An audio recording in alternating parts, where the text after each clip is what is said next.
What up, though, One Pride? This is the Roar of the Lions UK podcast, the podcast where One Pride goes worldwide. My name is Anthony Fitzpatrick. I'm joined this evening by Ryan McCluskey. It is a Wednesday evening, and that means one thing. It is time for the college football podcast. Hola, Señor, Senior. Ryan, as one journey ends for the Detroit Lions this week in heartbreaking fashion, another begins, and that journey is the path to the draft. It is Senior Bowl and Shrine Bowl week. This is one of the biggest weeks in the season going up to the draft where prospects' hopes can be made or broken. There's a lot going on. It's really interesting stuff. We're going to be looking at Senior Bowl today, but it's a fun time to be a draft guy. Yeah, it's kind of the premier event, the Reese's Senior Bowl. Like I say, it's very well presented on social media. You get the household names that the Shrine Bowl and the East Bowl doesn't really get. These are the guys that are like the ones that are like your second rounders that probably want to be first rounders or thirds want to be second. Like they'll all get to the combine pretty much. They'll have the big pro days. But yeah, this is where they get to meet NFL coaches and work out with NFL equipment and get tested like actual NFL players, not like stopwatches, none of that. Like there's no lying here about your 40 or your height, because the measurements have already come out and we already know is a short ass. This is one of my favorite parts of the year simply because we get to see how much schools lie when it comes to their measurements. And you think it's kind of an odd thing because they're damaging the prospects of their kids by giving them these heights, measurements, whatever, and then they come to the Senior Bowl right before the draft and they get blown out the water. The most famous one I've seen so far, Jacob Cowing, the wide receiver from Arizona, 5'11" on his school portfolio. They said he barely hit the 5'8" mark at the Senior Bowl. I mean, that sort of stuff, it shouldn't, but there are a few teams in the NFL now who are going to have chucked his name off their board because he's now 5'8" and not 5'11".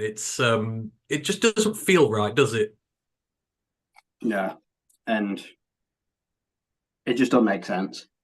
Like a school like Arizona's got a laser measurement. Like the moment he gets to school, just put his actual measurements in. Like ESPN, like if you check their stats page, I don't trust any of their heights or weight. They're either a lot lighter because they were weighed when they were a freshman and they've gained like 20, 30 pounds. Or they're 2 or 3 inches shorter because no one's ever really taller than they're listed, because that's just not a thing. No, it can't just add a few inches on there. It's always the opposite direction. Or what you're listed at. That's kind of the rule of thumb. I mean, maybe, they go in there as 17-year-olds to think, oh, they might grow another few more inches before they finish off, but not always the case. So it's just hand size, that's one of the biggest measurements guys look at. Yeah, hand size, wingspan, all that. So it's one of the most fun things to do during this week is just to see the measurements, not even the players, but to see the measurements and see who's lying, who's telling the truth a little more. But anywho, I digress. Thank you to everyone who has joined us this evening. This is the first live iteration we've done of the College Pod in some time, but obviously the Lions season is now over. We're only streaming once a week, so we start streaming this again. Maybe a few times, but thanks for everyone who's joined. Mile Marker's in the building. Brent is in the building. Hope you are doing well, Brent. I'll log into Twitch in a minute because I've completely forgotten how to do this, and I will get into all of you guys in there. But today, as I say, it's the All-Star season. Last week, we looked at the Shrine Bowl roster. The Shrine Bowl is ongoing at this moment in time, as is the Senior Bowl. We picked out some of our favorite players from the positional groups of these things, told you a little bit more about them, why we like them, the guys you should look out for, and we're going to give the same treatment to the Senior Bowl today. Just first, we'll go through all the housekeeping stuff, and I'm having to do this from memory because I don't have a prep document today. The Roar Lions UK Discord, if you want in on that, let us know. We'll send you out a link for that. Main podcast, I said the Lions season is now over, so we will be back to Mondays only for now for the main Detroit Lions podcast. Next week, I believe we will be doing our season. Oh, no, it's the NFL Super Bowl preview next week, and that's going to hurt even more because we were 2 steps away from it. So come join us on Monday for that. Don't forget to like and subscribe to everything, Twitch, YouTube, all that good stuff. We really appreciate it, folks. We're only about 15 subs away from 1,500 on there currently on YouTube currently. So if we could reach that pretty soon, that would be awesome. All goes towards helping to grow the channel. Lions Nation Unite, don't forget about that. Herman Moore's pet project to bring together the best in Lions content creation over YouTube land for the Detroit Lions. And don't forget, we've got a merch store. We've got a feedback form as well. So if you want to let us know anything about the shows, then fill it in and we shall take that advice on board. Don't forget, we're YouTube monetized. We have a tip jar, all that sort of stuff. So if you want to help us that way, that's great. But we just love having you all in the building. Joshua Mercer's in the building on Twitch. Hope you are doing well on there. Got anything you want to ask us whilst we're on the show, just let us know and I'll get round to it there. Right, let's crack on. Because, as I say, we've only got one agenda this evening, and that is to go through the Shrine Ball roster, pick out some guys who we like, and tell you about them. Senior. Sorry, I'm just getting into. We did the Shrine Bowl last week. You can go back and check that episode out. It's great. We're doing the Senior Bowl this week. Let me just get my roster up. So as always, we're going to go through the positional groups. We're going to pick out our guys, chat about them, and then move on. And then, as I say, if you've got any questions, let us know. So we're going to start with the quarterback class. And I will preface all this by saying the roster, there are people dropping in, people pulling out, people coming in. So it might not be 100% accurate, but it is as accurate as I've tried to be as accurate as physically possible. He's not even there. He was removed like yesterday on the first day. Well, we can still talk about him. We'll just pretend that he's in there. So, you get in-depth draft. Guys might not be here. I have not checked. I just went to find him and I could say he was missing from this list yesterday, apparently. 6 of them went missing. I've lost 1, so I've done like an all-star team, 22 players. It's 21 this week because Cedric Van Pram pulled out. So I didn't do anything about him. And then Ryan's picked out guys from each position as well. So we're going to start with the quarterbacks first. So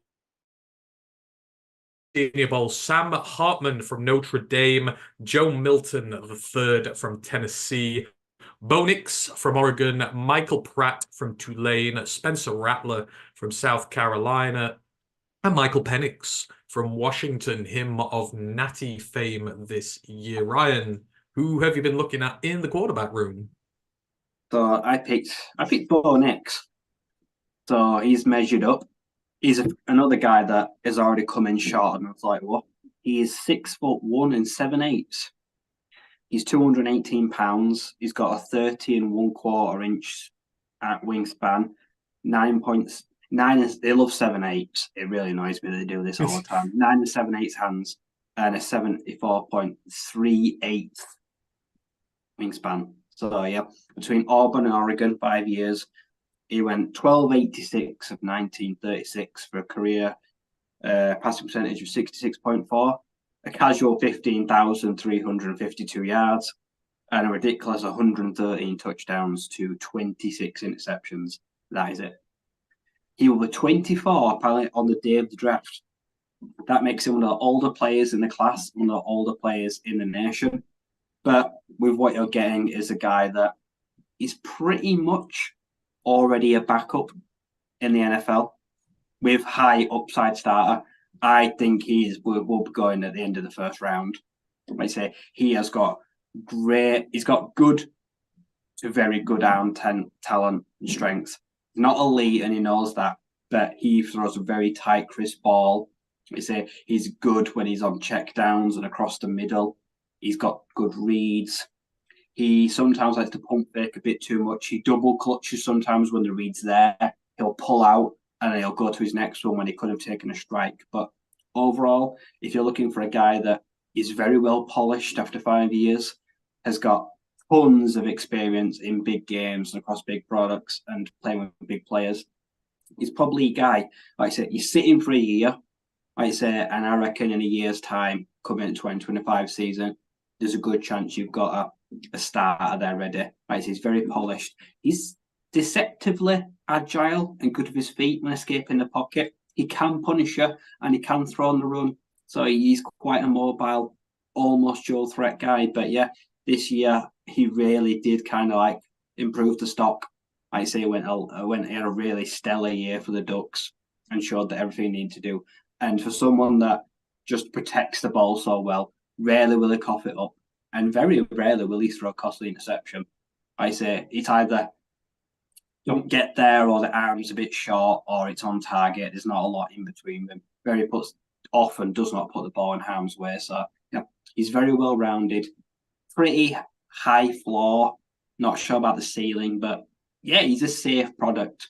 And I think, yeah, I reckon he'll go like between like 25 and 40, something like that, and you can stash him for a year.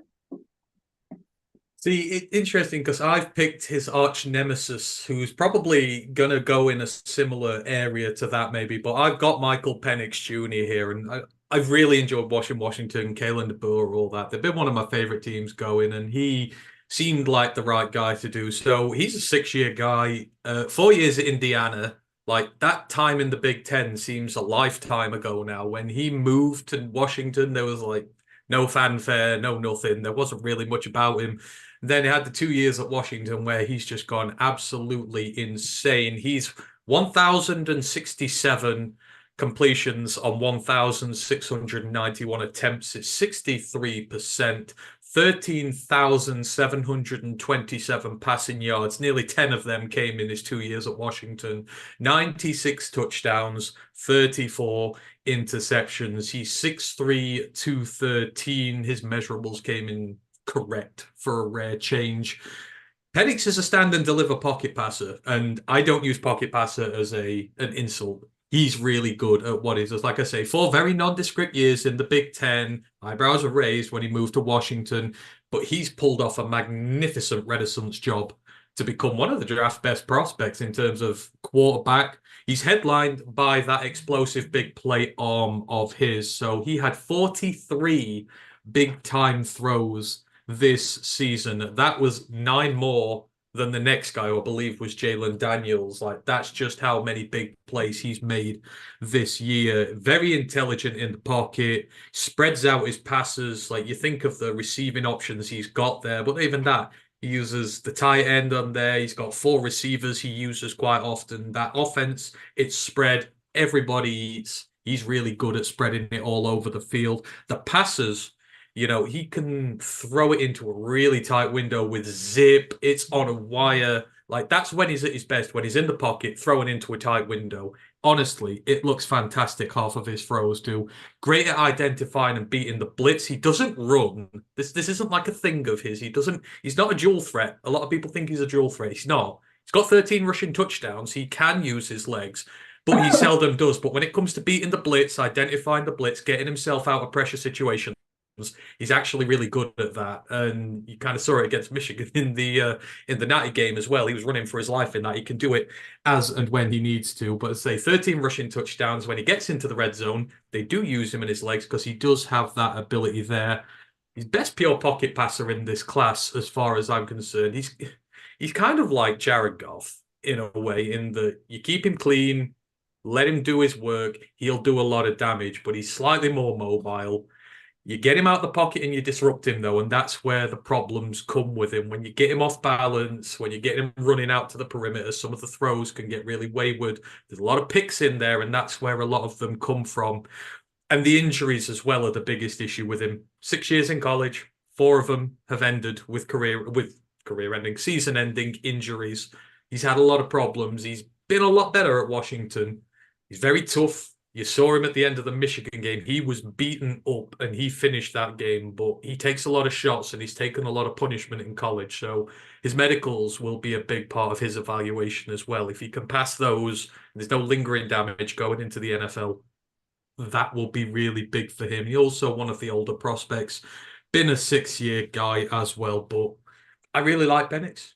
Not going to be for us, obviously, but I think he's going to find a starting job sooner rather than later in the league. Hopefully on a team that can protect him, let him do what he does best, and gives him the weapons to do it with. I think he's going to be absolutely great. So it's going to be interesting, isn't it, right? Penix and Nix. Like, if you were asked who's going to be drafted first, I probably couldn't give you a concrete answer right now. I'm not sure. It feels like whichever team wants them baddest and will go up to get them, but I don't think there's separating them draft stock-wise. No, and for me, they're polar opposites as well. Bonix second guesses himself because sometimes he's too conservative, whereas Michael Penix Jr. at times is reckless. Like say, he can make the bigger, better throws. He's got the better arm, but he will turn the ball over more than Bonix. Like say, fumbles or interceptions, he will have those throws where he's like, shouldn't have done that. That was a mistake. Bonix often don't have them, but that's why I think Bonix is safer. But I think for the passing offense of the league, I think Michael Penix Jr.'s arms are a lot bigger than both, to be honest. I think I say, and bigger than Goff. I think Penix can hit that big ball in stride, probably better than both of them. So, yeah, I think it's risk-free reward. I say, for all we know, Michael Penix Jr. turns into Jameis Winston. He'll throw you 100 touchdowns, but he'll throw 90 picks as well. And there'll be Ori throws. And it's not the worst comparison. Like I say, it's going to be boom or bust. Whereas Bonix could be a lot more reserved, and he might just, it might be easier to kind of bottle up. So yeah, it depends what kind of style you want. I read somewhere, but Bonix is like the ultimate game manager. That's what someone said. Whereas Michael Penix Jr., he's probably more boom or bust. So yeah, but that makes them kind of fun.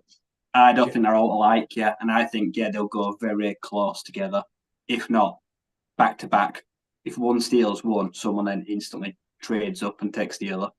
Yeah, I could see that scenario happening where they go back to back as well. But they're certainly two of the most promising guys in there. But being older, they have to start pretty quickly. Yeah. They've got to be a team that either needs a starter now and you just take the growing pains, They're hookers or age. you've got 1 year guy stopgap and then you just throw them straight in, sink, swim. Yeah, exactly. Because they're kind of hookers age, and we took Hooker in the third, so it doesn't really matter as much. But if you spend in a first, you're kind of under obligation to start them a little quicker. So maybe like the Seahawks or someone like that sitting behind Geno. Like he could end up one of those. They're both from over that part of the world. I mean, Penix is quite local to them. So anyhow, we will see with that. Let's move it on to the running backs. And a couple of them pulled out, but Ryan's got them. But anyhow, the ones who were there, to my knowledge, Rasheen Ali from Marshall, Ray Davis from Kentucky, Dylan Laub from New Hampshire, Marshawn Lloyd from USC, Cody Sherer from Missouri, Kimani Vidal from Troy, Isaiah Davis from South Dakota State, Jawad Jordan from Louisville, and Amani Bailey, TCU. Who have you got to talk about, right, even if they're not on that list?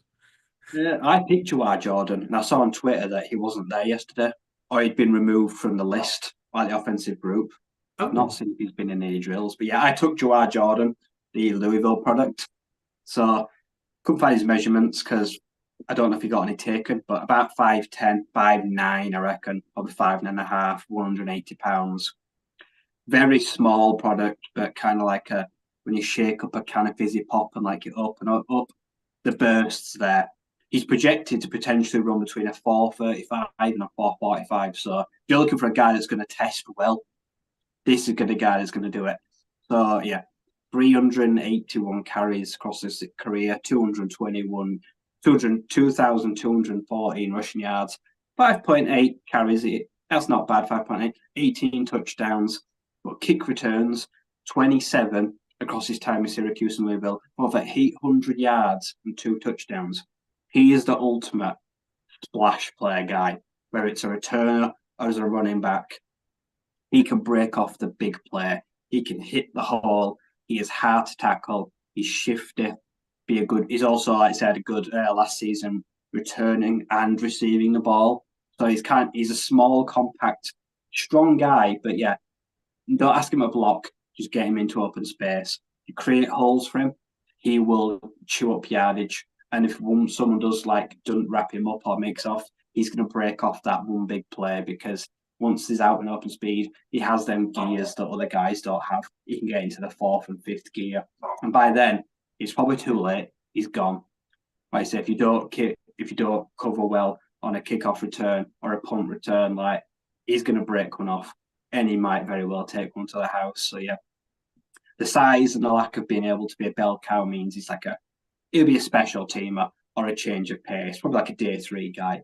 But for someone that's had a pretty good season in a really good Cardinals team in the last year and a half, he's been quite important to them. I think he's one of the better under-received guys that will probably be able to play in all the phases of the game. Yeah. Right, I will move it on. I've got two guys because I do me team as it does. So the first guy I've got, Cody Sherer. I absolutely love Cody Sherer from Missouri. I'm going to do some film breakdown on him eventually. So he spent 5 years in college, 3 years at Truman State down in Division Two, and then 2 years at Mizzou in the SEC. So his stats, these are from Missouri because trying to get Div 2 stats is now impossible. 446 carries, 2,350 rushing yards, going at 5.3 yards per carry, 23 touchdowns, just 2 fumbles in that time. And as a receiver, he's 39 of 52 on targets, got 326 receiving yards. He is 5'9" and 214 pounds. And it's a hell of a story with him, really. So he was, as I say, a prolific Division II running back with the Truman State Bulldogs, had a 2,000-yard season down there. But he's had to fight his way up.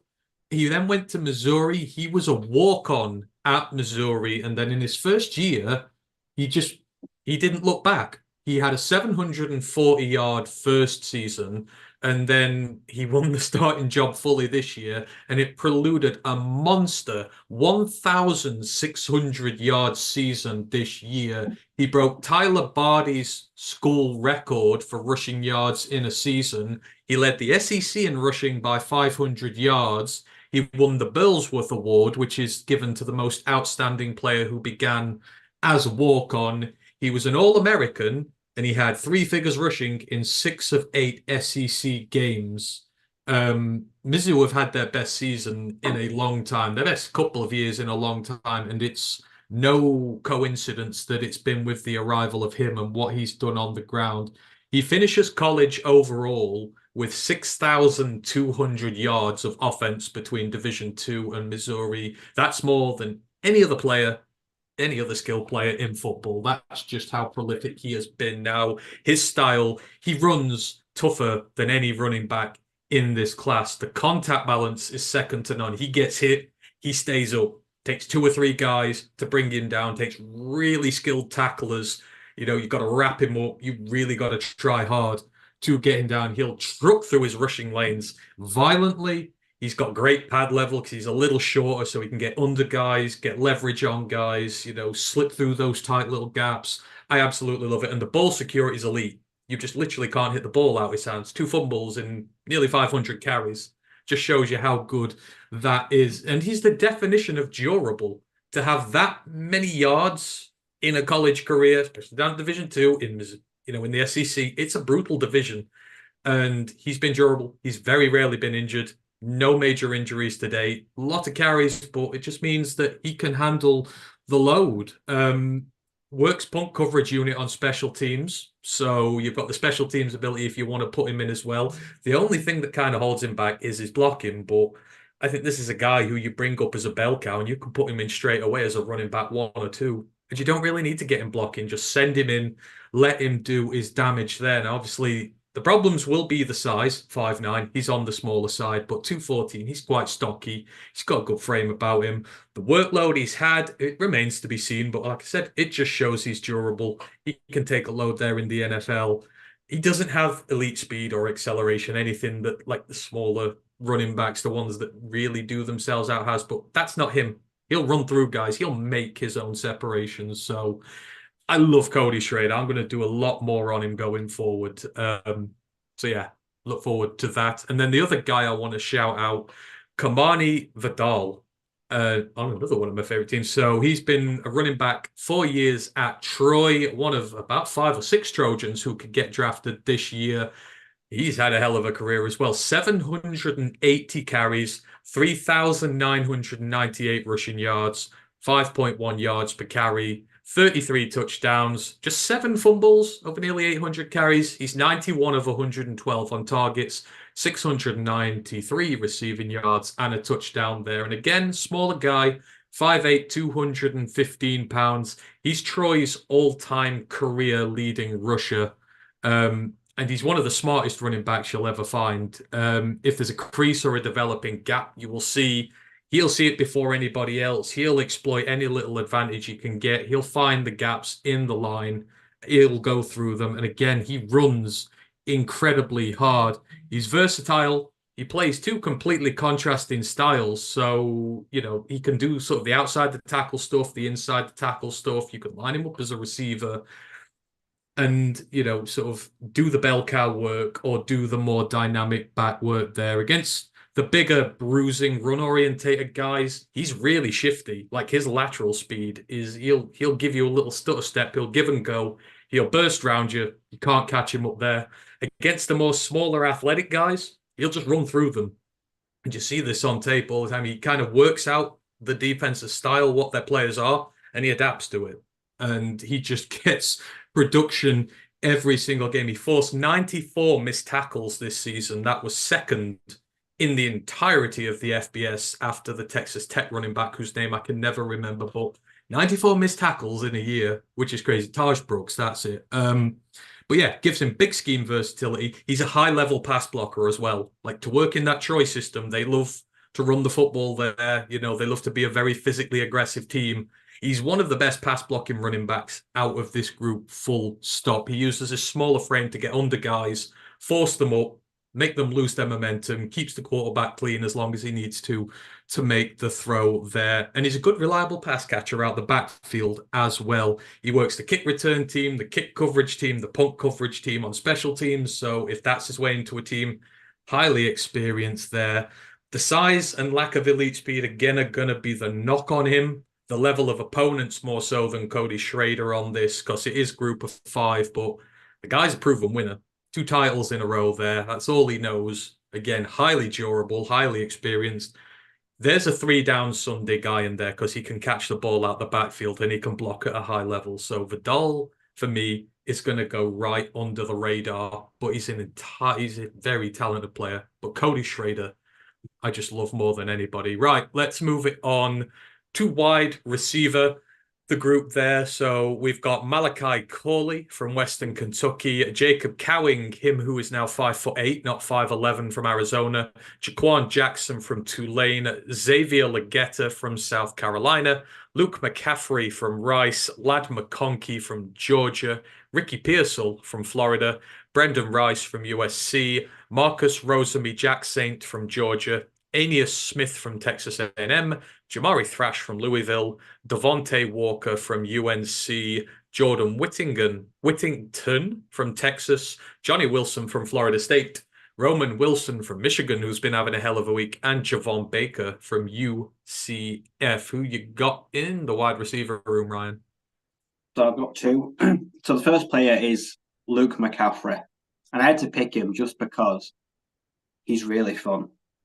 So he is the son of the NFL legend. He is Ed McCaffrey's son. He is the former Nebraska Cornhusker and the current Rice Owl. And the last 2 years, things have kind of gone crazy for him. So he's had like 130 catches for 1,700 yards, for 19 touchdowns. 13 of them were this year. So he had pretty crazy year for the Owls this year. He was one of their favourite targets, and he was JT Daniels' go-to man for Rice this year. So, but not to mention that, but also he's also had in the last 5 years over 130 rushing yards every season. 1 year in 2020 he had 65 carries, but also between 2019 and 2021 he was also like QB3 or the emergency quarterback. So for Nebraska, he actually threw 57 passes in 2 years, with a completion percentage of like 66%. He threw for 600 yards, but for 3 touchdowns and 6 interceptions. And in 2021 for Rice, he actually attempted 62 passes for 50% completion for 300 yards, and he threw for 2 touchdowns and 4 interceptions. So this guy really is the do-it-all. He can do everything. If you ask him to do it, he might do some things better than others, but yeah. He was a high school quarterback, I imagine. He's an emergency quarterback. He can rush. And he's also a very stellar slot receiver, I think he is. Like I say, he works really well on breaking in and out routes, and especially in the red zone. 13 touchdowns this year. Like I said, he was really good when it got to the end zone and that like 10 to 20 yard line. He's got a good frame. He's listed at like 6'1.5", like 225, £210. So he's fairly well put together. He's got crisp route running. He's got soft hands. There's nothing elite about any of his traits, but he's an incredibly hard worker with a good skill set, can work inside to outside. He will block if you ask him to.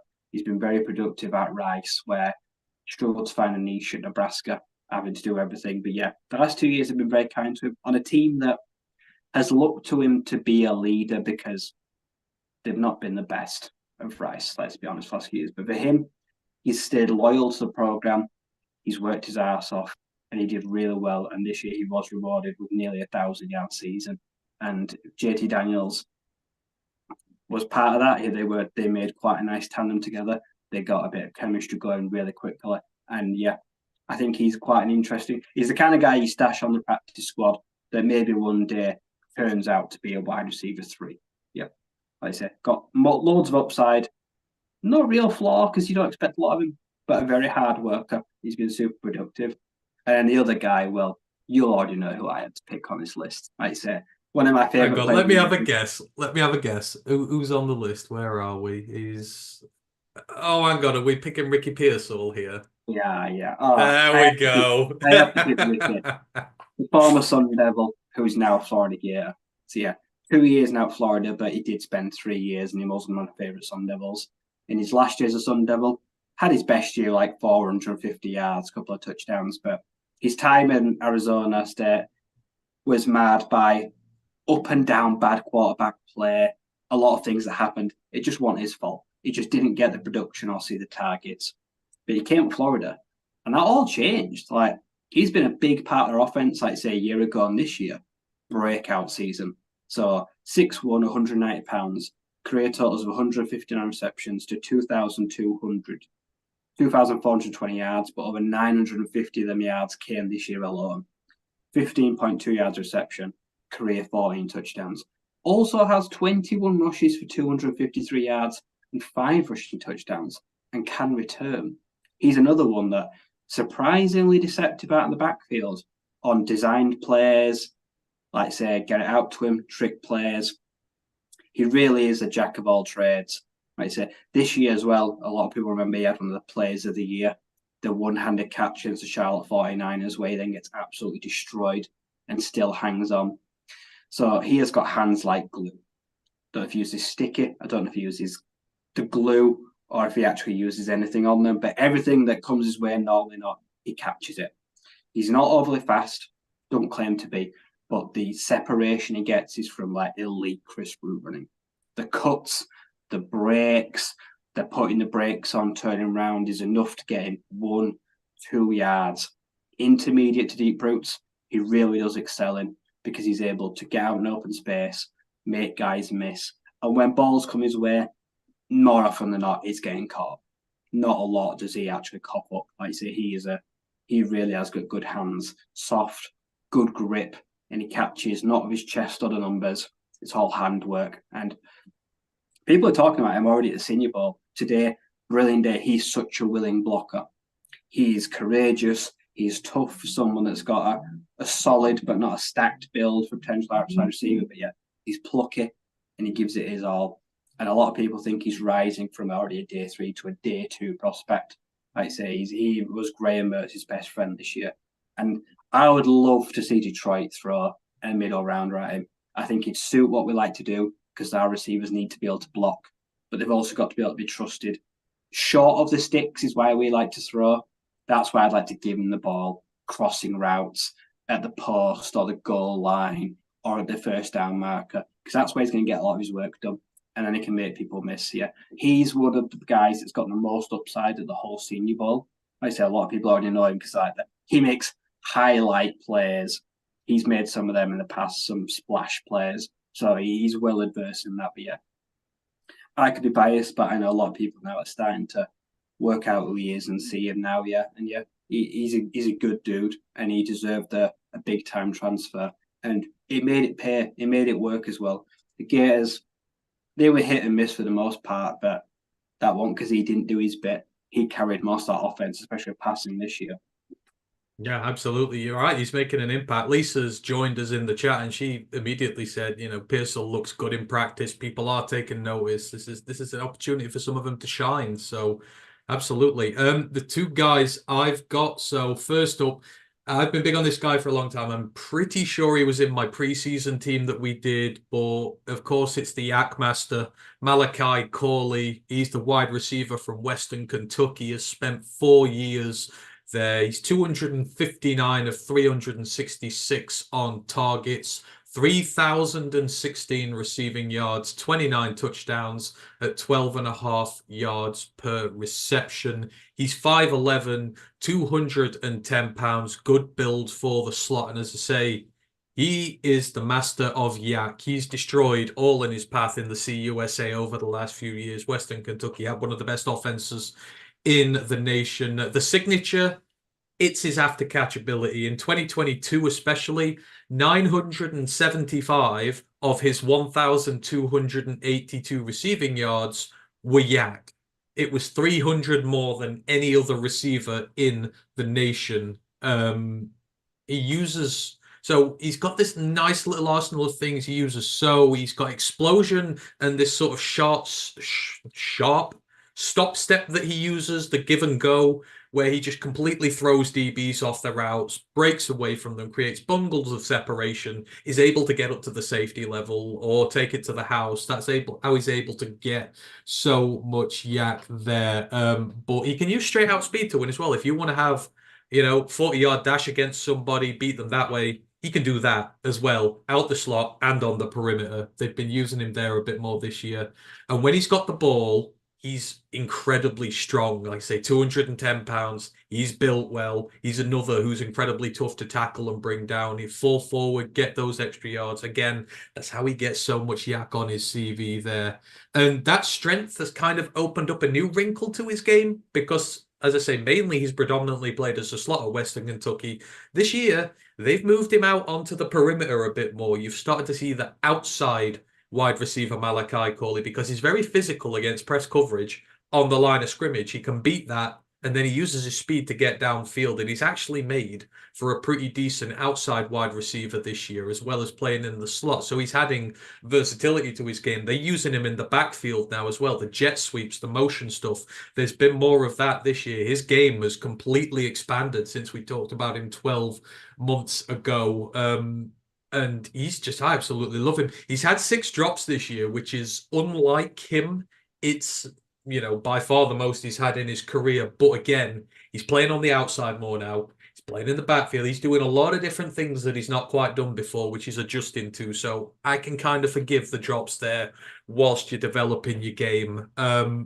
Obviously, his route running needs a little bit of polish. Especially now he's doing the outside stuff as well, the routes he's not really accustomed to. He's got to grow that tree out a bit more, but that comes with experience.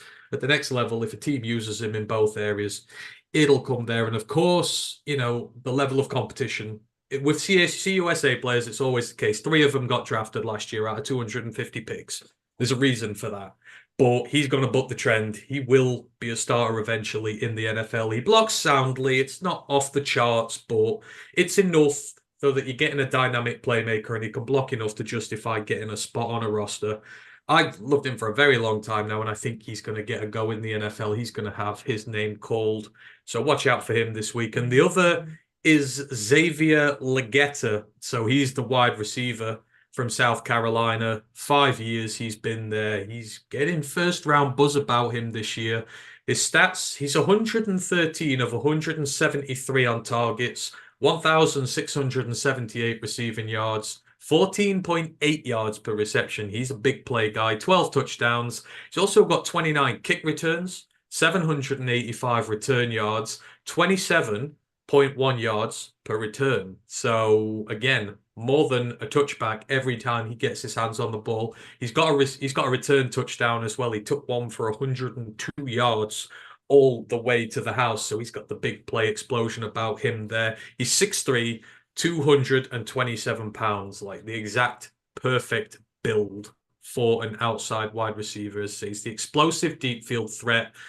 And the thing is, he plays in the slot a lot. He's 60% outside, 40% inside. He's got a wide array of weapons at his disposal, but he's had to wait a very long time. You think 173 targets in 5 years. He's had 1 year as a starter. He's had to wait awful patiently. He's hammered away on special teams. He's done all the kick return stuff.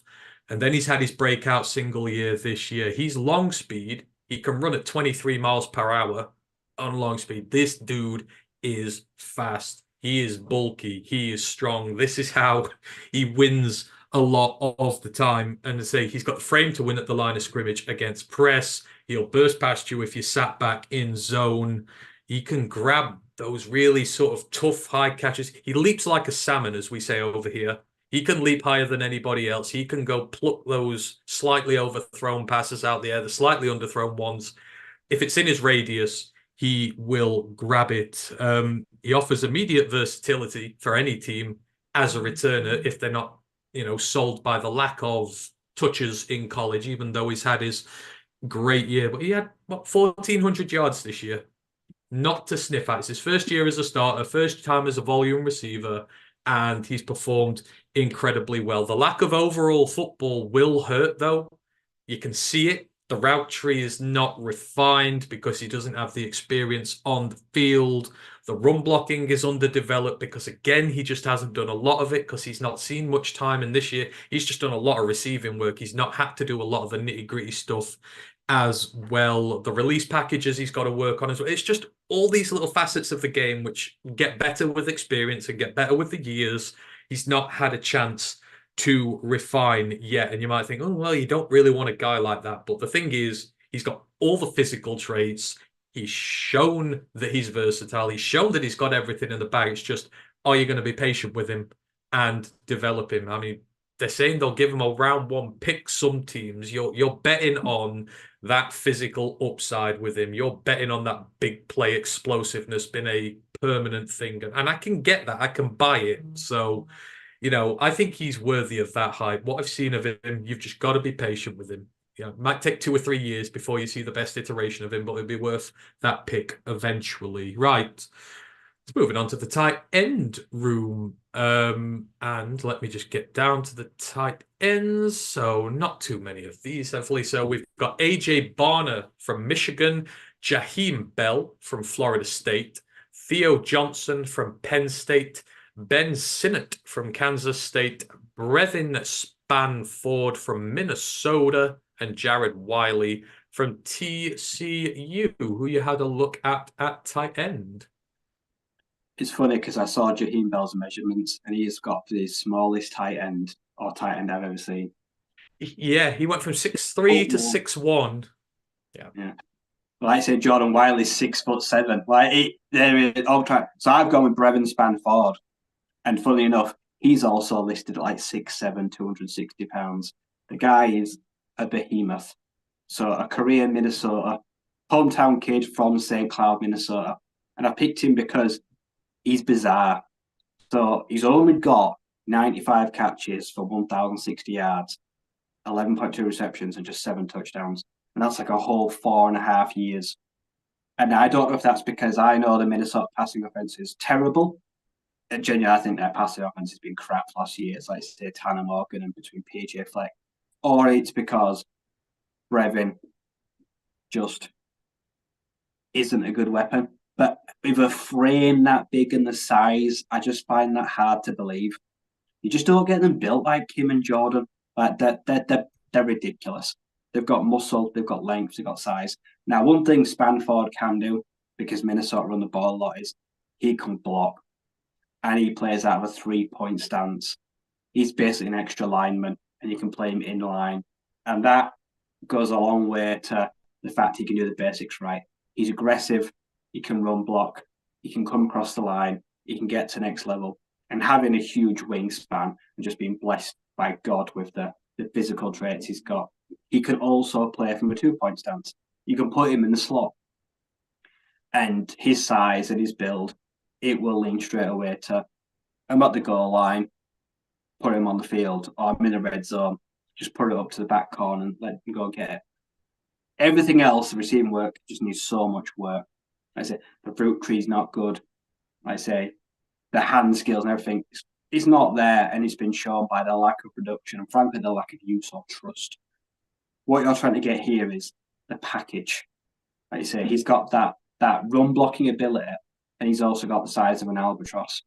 And you don't often get them mixed together like that. So for me, I wouldn't draft him. And the Senior Bowl, he really has to show that he can catch and that he can run routes. So this pre-draft will be between him showing that, like you say, he's a UDFA or he's a day 3 pick, like him being drafted is on the line. But he's got that kind of guy that you pick him up and next thing you know, like he turns into like the Michael Jordan of the red zone. Or like he's like Shaq O'Neal. Like that, you can't just find that. So yeah, I'm hoping that his upside is going to outweigh any like glaring issues that he's had at his time as a Golden Gopher. Because like I say, it's not been best for him, especially catching the ball or being integrated into the offense. But if in the right scheme, with the right coach or the right help around him, that can improve. And he's got all the things you can't teach, which I like. I'd rather have someone that's massive and can block that I can teach to catch than someone that's smaller like Bell. I trust the catch, but I don't want him blocking. Like I say, I can only have him on the field essentially as a receiver. So yeah, you're really not getting a lot right away, but he could develop into a really solid pickup later down the line.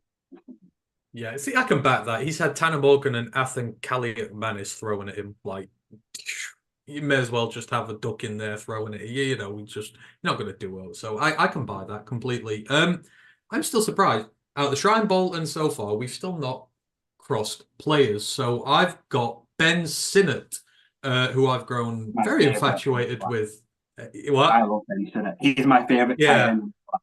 Yeah, I've grown to really like Ben Sinnott. So he's the tight end from Kansas State, has spent 4 years there. He's 81 of 123 on targets, 1,131 receiving yards. He gets 14 yards per reception, which is like, that's deep play threat, that is at that point. 10 touchdowns. He also has a rushing touchdown because they utilize packages for him in the backfield as well. He's 6'4", 245 pounds. He's the walk-on who walked away with a Big 12 championship for K-State and a potential high spot in the draft as well. So he basically redshirted years 1 and 2 with Kansas State before 2 years as a starter. And Kansas State use him all over. So you get the traditional inline and slot assignments, but then they use it. K-State like to run the ball. The Big 12, you know, running football's a whole big part of it. He is a really good run blocker.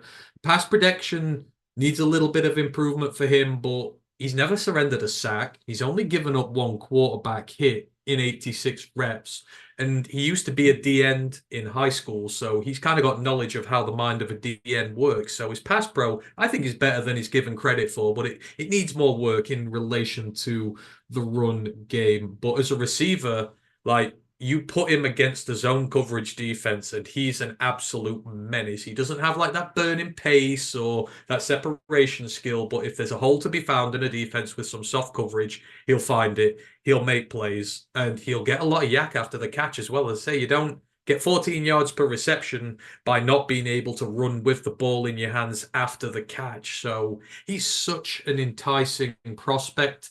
The troubles, like, as I say, with him stem when it comes to playing press coverage, stuff like that. He struggles to get separation. He's not the most athletically gifted guy, and he doesn't have like that explosive first step that can get him away there. So that might just sort of cap him at the next level. He'll start more as a blocker, and then you'll kind of work on the receiving stuff. You will try and finesse his route tree a bit, give him every little advantage he can get. But, I mean, as far as prospects go, I really like him at the tight end position. You just sit him, you work on him, give him a little bit of work in there. He works the field goal kick unit at K-State as well, so you've got the special teams that he'll come in and happily do for you. I mean, he's a weapon, and even Ryan is there on it with him, so he's very exciting. Need to see some footage of him this week, so hopefully we will get that. Right, let us move on to the offensive line. Just bear with me while I get this up. So I don't know how you've done it, but we go offensive tackles first, and then we'll do. Yeah.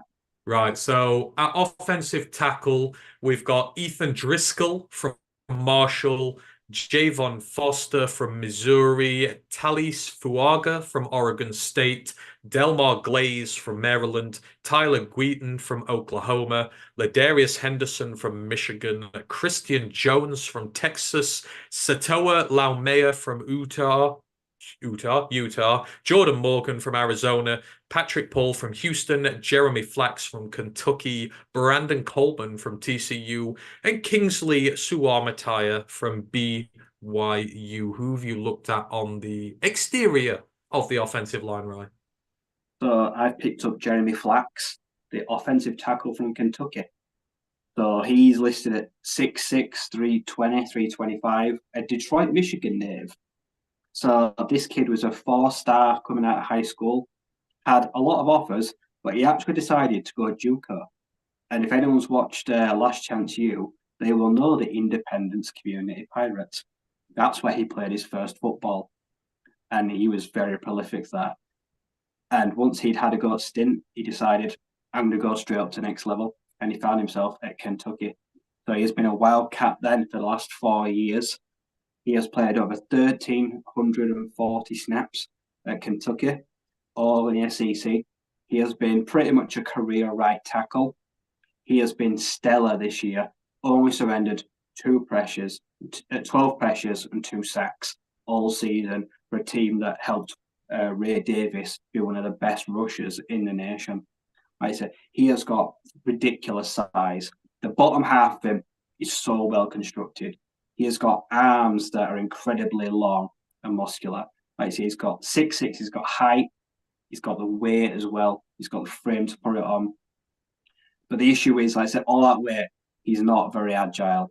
He's not super mobile. He's only like kind of kryptonite is the fast guys or the guys with bends that want to go around the outside. Like I say, he sometimes is a bit late off the snap, so they can beat him and get on the outside and give him trouble.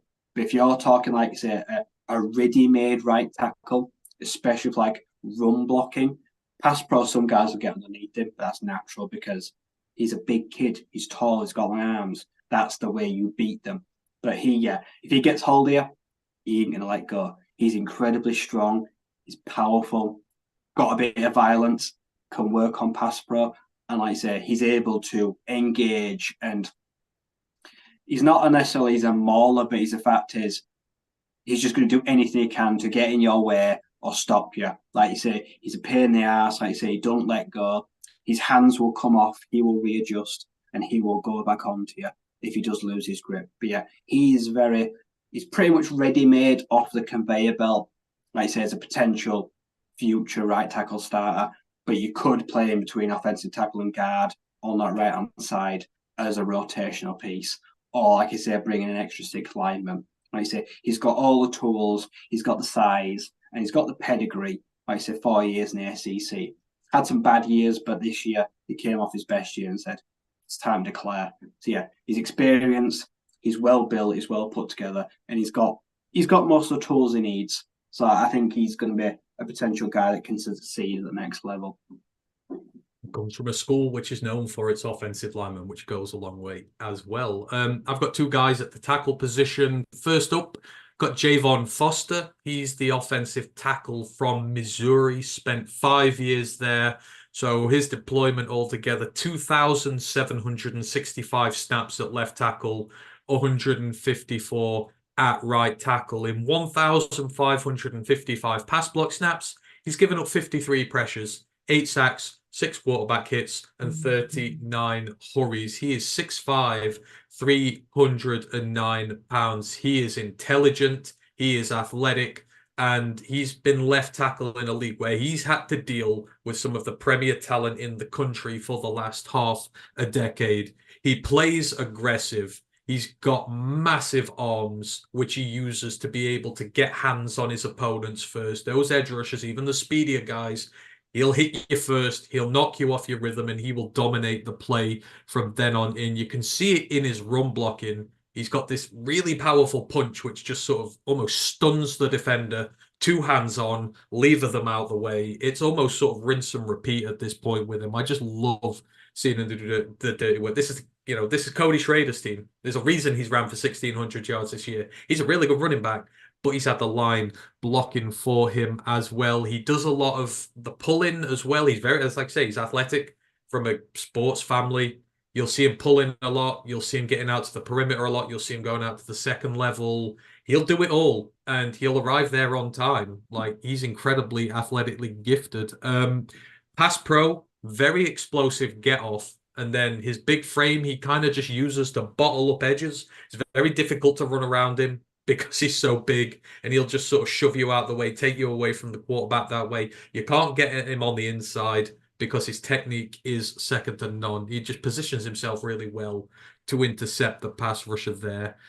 The pass pro is where he does have to do a little bit of work. So he's very erratic with his footwork at times. The technique does need a little bit of work as well. Because, like I say, he relies on his mass to win and his positioning. But if he's out of position, then it becomes a little too easy. You've got to kind of work on that, especially at the next level. And he's got to drop his pads a smidge as well. But he's 6'5". A lot of guys have this trouble with pad level at college. It can get sorted in the NFL, but he's got all the uncoachable attributes. He's got the length, he's got the IQ, add a little bit more mass to him, get him solid there. He's played at the most important position on the line.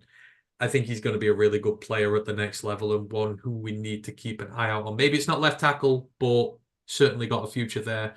And the other guy I've got, and I need to be careful here because Lisa has correctly reminded me to say his name properly. I apologize. Talifuaga.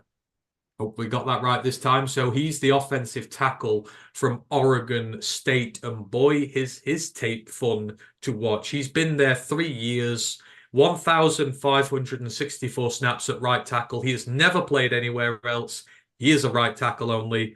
In 734 pass block snaps, he's given up just 23 pressures. He's never given up a sack in college. Just 5 quarterback hits and 18 hurries. And this dude is big, 6'6", 334 pounds. And then watching this, he is, and I was trying to think of a better word here, he's a snowplow at right tackle. In the run game, anyone or anything that gets in his way, he will shovel it out the way like he's a snowplow shoveling snow off the street. He'll just leave this little trail of destruction where the running back can get in behind him, basically follow him until he stops. The man is physically dominant. He is lightning quick out of his stance, generates the pop that stuns his opponents, which allows him to move them so easily. Like, this is an NFL frame he's got here. He's great as a climbing blocker to the second level. He's really athletic. So all the smaller linebackers, the smaller DBs who can sometimes outwit the bigger guards, get to the running back, he'll move step for step with them. He'll move laterally. He'll do what he needs to. He very rarely misses his blocks there in pass pro. The lateral movement is really good. The technique to mirror and engage his rushes is really good. He's good at faking hits as well. Kind of disrupts the rushers, takes them out the stance a little bit, makes them lose a bit of momentum. And he's got good recovery speed for such a big guy as well. But the aggression in the pass pro sometimes is his undoing. It means he'll jolt a bit too quick. His footwork's a little bit funny.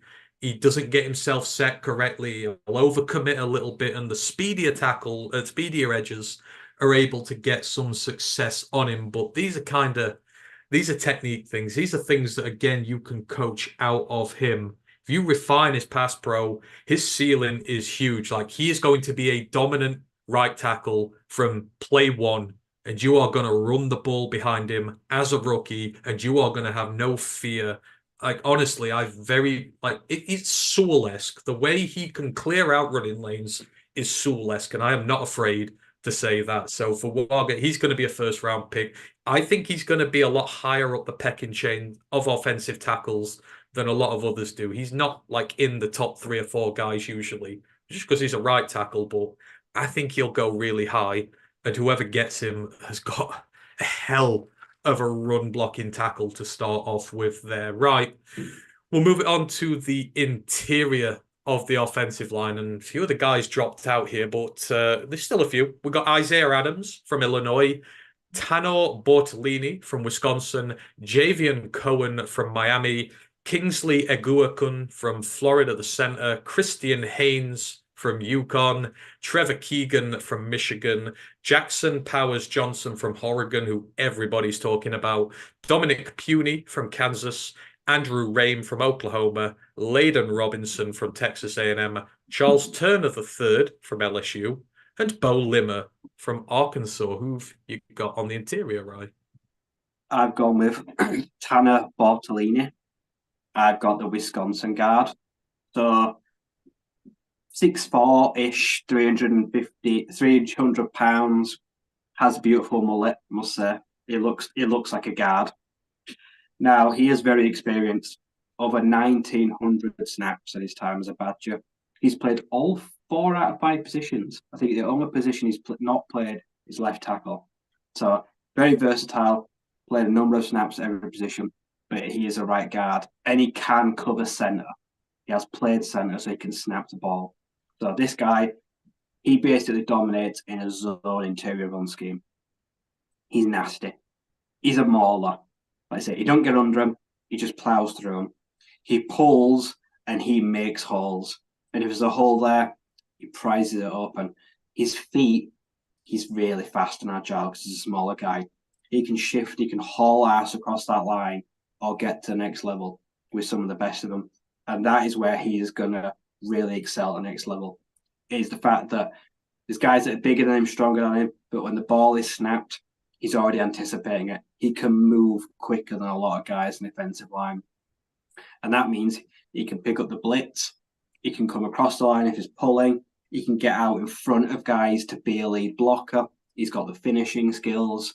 And he has that versatility where he has played considerable amounts from left guard to right tackle. So he's been all across the line. He's been trusted in a run-heavy scheme as well. He's been like Breon Allen, one of his main protectors for the last few years. And he offers that versatility. A smaller size, but a more well-rounded, put-together package that will look to be a bit smarter, a bit nippier. And he will do anyone that wants to run inside, run like traps, run zones, any reverses where you have to get a lineman out in front of you. I think he'll do well. I think I'd like to see him in our scheme because we put sort of much onus on our guards being able to pull across the line. You've got to be able to trap. You've got to be able to force holes. And ultimately, like I say, pass pro is important, but for us, our run game is precedent on. So he'll be good on a strong running team that will ask him out there. They won't hang him out to dry. They'll say, like I say, get off the guy, get to the next level. And then once you're in the second, third level, just plow through someone. Like I say, just pancake someone. Yeah, I really like him as well. I was going to have him in here, but I found another one. But yeah, I really like him. Quickly before I go on to mine, the guy who's generating all the buzz at this, Jackson Powers-Johnson. Like, we could see a center go round 1 again at this point, right? Like, the dude seems to have impressed absolutely everybody at this thing, from his interviews to his play. Like, guy's a monster. Yeah. Like I say, that photo of him like that, he's got that big old centre belly. Like I say, he's got the gut. He is built like a centre. But yeah, the guy he's physically empowering in it. Like I say, he can he can hold off 2 guys at once. Like I say, he's got one hand on one hand on the other. And you just don't phase him. Like I say, his snaps are clean, his cadence is good. You trust him to like call the blitzes. He understands how to read the defensive line. He understands as well if backers are trying to fool him, they're going to drop, they're going to come a blitz. Like, he's the kind of guy that I would trust to pick all those things out and pass that vital information on to a quarterback. And yeah, he's one of the winners already after like 2 days. I say he's showing him to be one of the best. Not just overall like interior guys, like best guys on the line. Like I say, he's going to, and the Senior Bowl has done absolute wonders for linemen in the last 2 or 3 years. So yeah. Yeah, I mean, centers we've seen them, like say Creed Humphrey and that guys like Linderbaum, they've gone really high in recent years. The crop of safety at the center has been so high. He's going to follow in the footsteps. Like I say, might not be a year 1 starter, but if anyone's looking to replace a center that's getting older or has a lot of injury issues, like you say, if he falls that second, like, would Brad do it? Like, just as a backup insurance plan for Frank? I won't be mad at it. Like I said, I trust this guy to be a starter.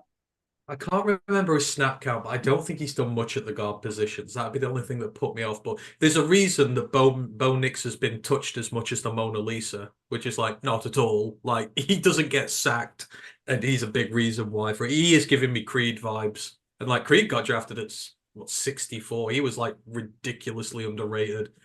JPJ is probably going to be a first round pick. It's going to be interesting to see how high though. Like offensive line is very valuable at this draft. He is going to be crazy. Right, my interior guys, I've got two of them. Well, I mean, you saw the smile on my face when I said one of them on this because, like, he's been my biggest draft crush for a long time now. Of course, it's Christian Haynes. I'm going to keep it a little light on him because I'm going to do a load of tape work on him coming forward, but he's the only offensive lineman I want the Lions to draft. 5 years with the Yukon Huskies, played 3,318 snaps at right guard. In 1,778 pass blocking snaps, he's given up 48 pressures, 8 sacks, six quarterback hits, and 34 hurries. He's 6'2", 313 pounds. He is the Iron Man. He is the loyal to the soil Yukon Husky who has started 49 straight games on the offensive line. You want durable, you want a guy who never gets hurt. This is the guy. He's a natural born leader on that team. He sets the tone. He leads by example. And again, he's shown ironclad loyalty to a team where he could have gone and played at the Power 5 level if he wished to. He didn't.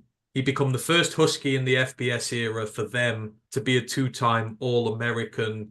The guy is crazy. He's a stud run blocker more than anything. So UConn run this kind of really motion-heavy power run offense. I don't want to say it's like Kyle Shanahan and the 49ers, but it kind of is. It asks a lot of our offensive line. Like, you've got to pull a lot. You've got to get to the perimeter a lot. You've got to do a lot of athletic things, which is what he is. He's absolutely perfect for this.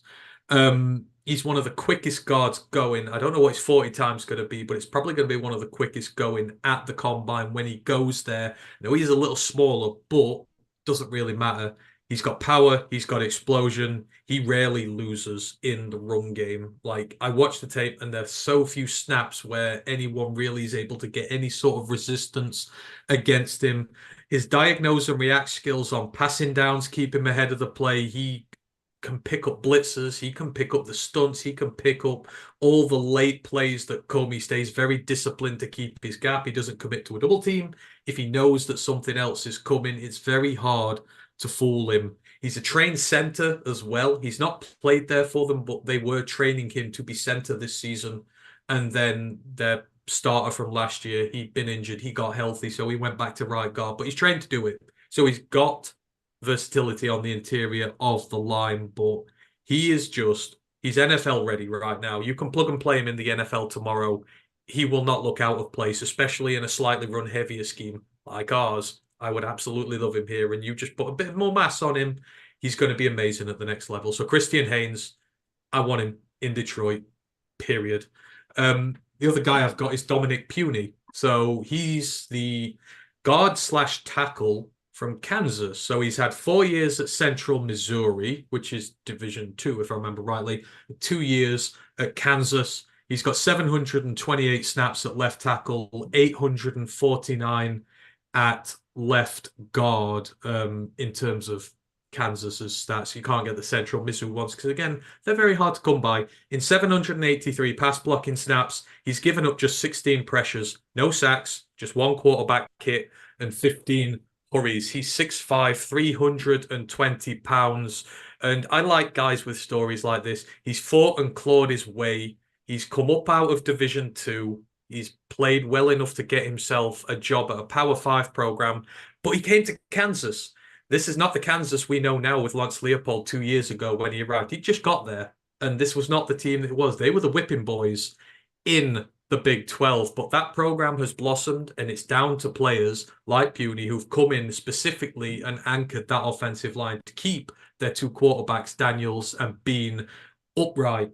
He played left guard for the first season, had a really solid year, and after 1 year, they gave him the job at left tackle. So a Division II transfer took him 1 year to get the most important job on the line. As I say, he's got long arms. I think they're some of the longest of all tackles at the draft here, and his wingspan is absolutely huge, and he takes every advantage it gives him. The speed rushers can't get round him, and the big bull rushers, he gets hands on them first, so he's able to dictate the play against them there. He's got the athleticism to do all the motion stuff as well. They don't really do it as much there, but he's very quick for an offensive lineman, especially one who's 320 pounds. The run blocking at both levels is top notch. Really good there. He's versatile. He even does, so they do the tush push there at Kansas. He's the center for the tush push, so he'll come in and do that occasionally as well. So if you need a guy to get you pushed over into the end zone, he'll go in at center and he'll drive you over the line. Now, like a lot of the taller guys, he does struggle with his pad level. Again, something you work at when you get to the NFL level. It's not too concerning at the collegiate level. You can get that out of him. Sustaining his blocks is also another thing. Again, he's got the long arms, but against some of the more persistent, relentless rushers, he can lose that battle sometimes. So you've got to work there, and he is a little handsy as well. There are a few holding penalties in there, but overall, for a Division II guy who came up and got himself a starting job and then got on the left tackle line after 1 year, I'm really excited by him because he offers you a lot of versatility over the line on that left side, all the three spots across it. So Puny and Haynes certainly on my radar there. And as I said, I did have a center. It was Van Pran, but he's not there anymore. So we're not going to do that. Let's move over to the defensive side of the ball now. And I'm going to assume you've got one interior, one exterior again for the D-line. Yeah. Right. So we'll do the DNs first. So we've got Chris Braswell from Alabama, Brandon Dorius from Oregon, Justin Ebowigbe from Alabama, Adisa Isaac from Penn State, Cedric Johnson from Mississippi, Marshawn Nealand from Western Michigan, Laiatu Latu from UCLA, Braden McGregor from Michigan, Keith Randolph Jr. from Illinois, and Eric Watts from UConn. Who you got at edge, right? I stayed in state, so I've got Braden McGregor. So the Wolverines fans will already know him. Like I say, he's a hometown kid from Port Huron. He's measured about 6'5", 265, which, yeah, he's basically like Hutchinson, but with tattoos. If you took him on like Saints Row into the body shop, put tattoos all over him, they'd look pretty identical.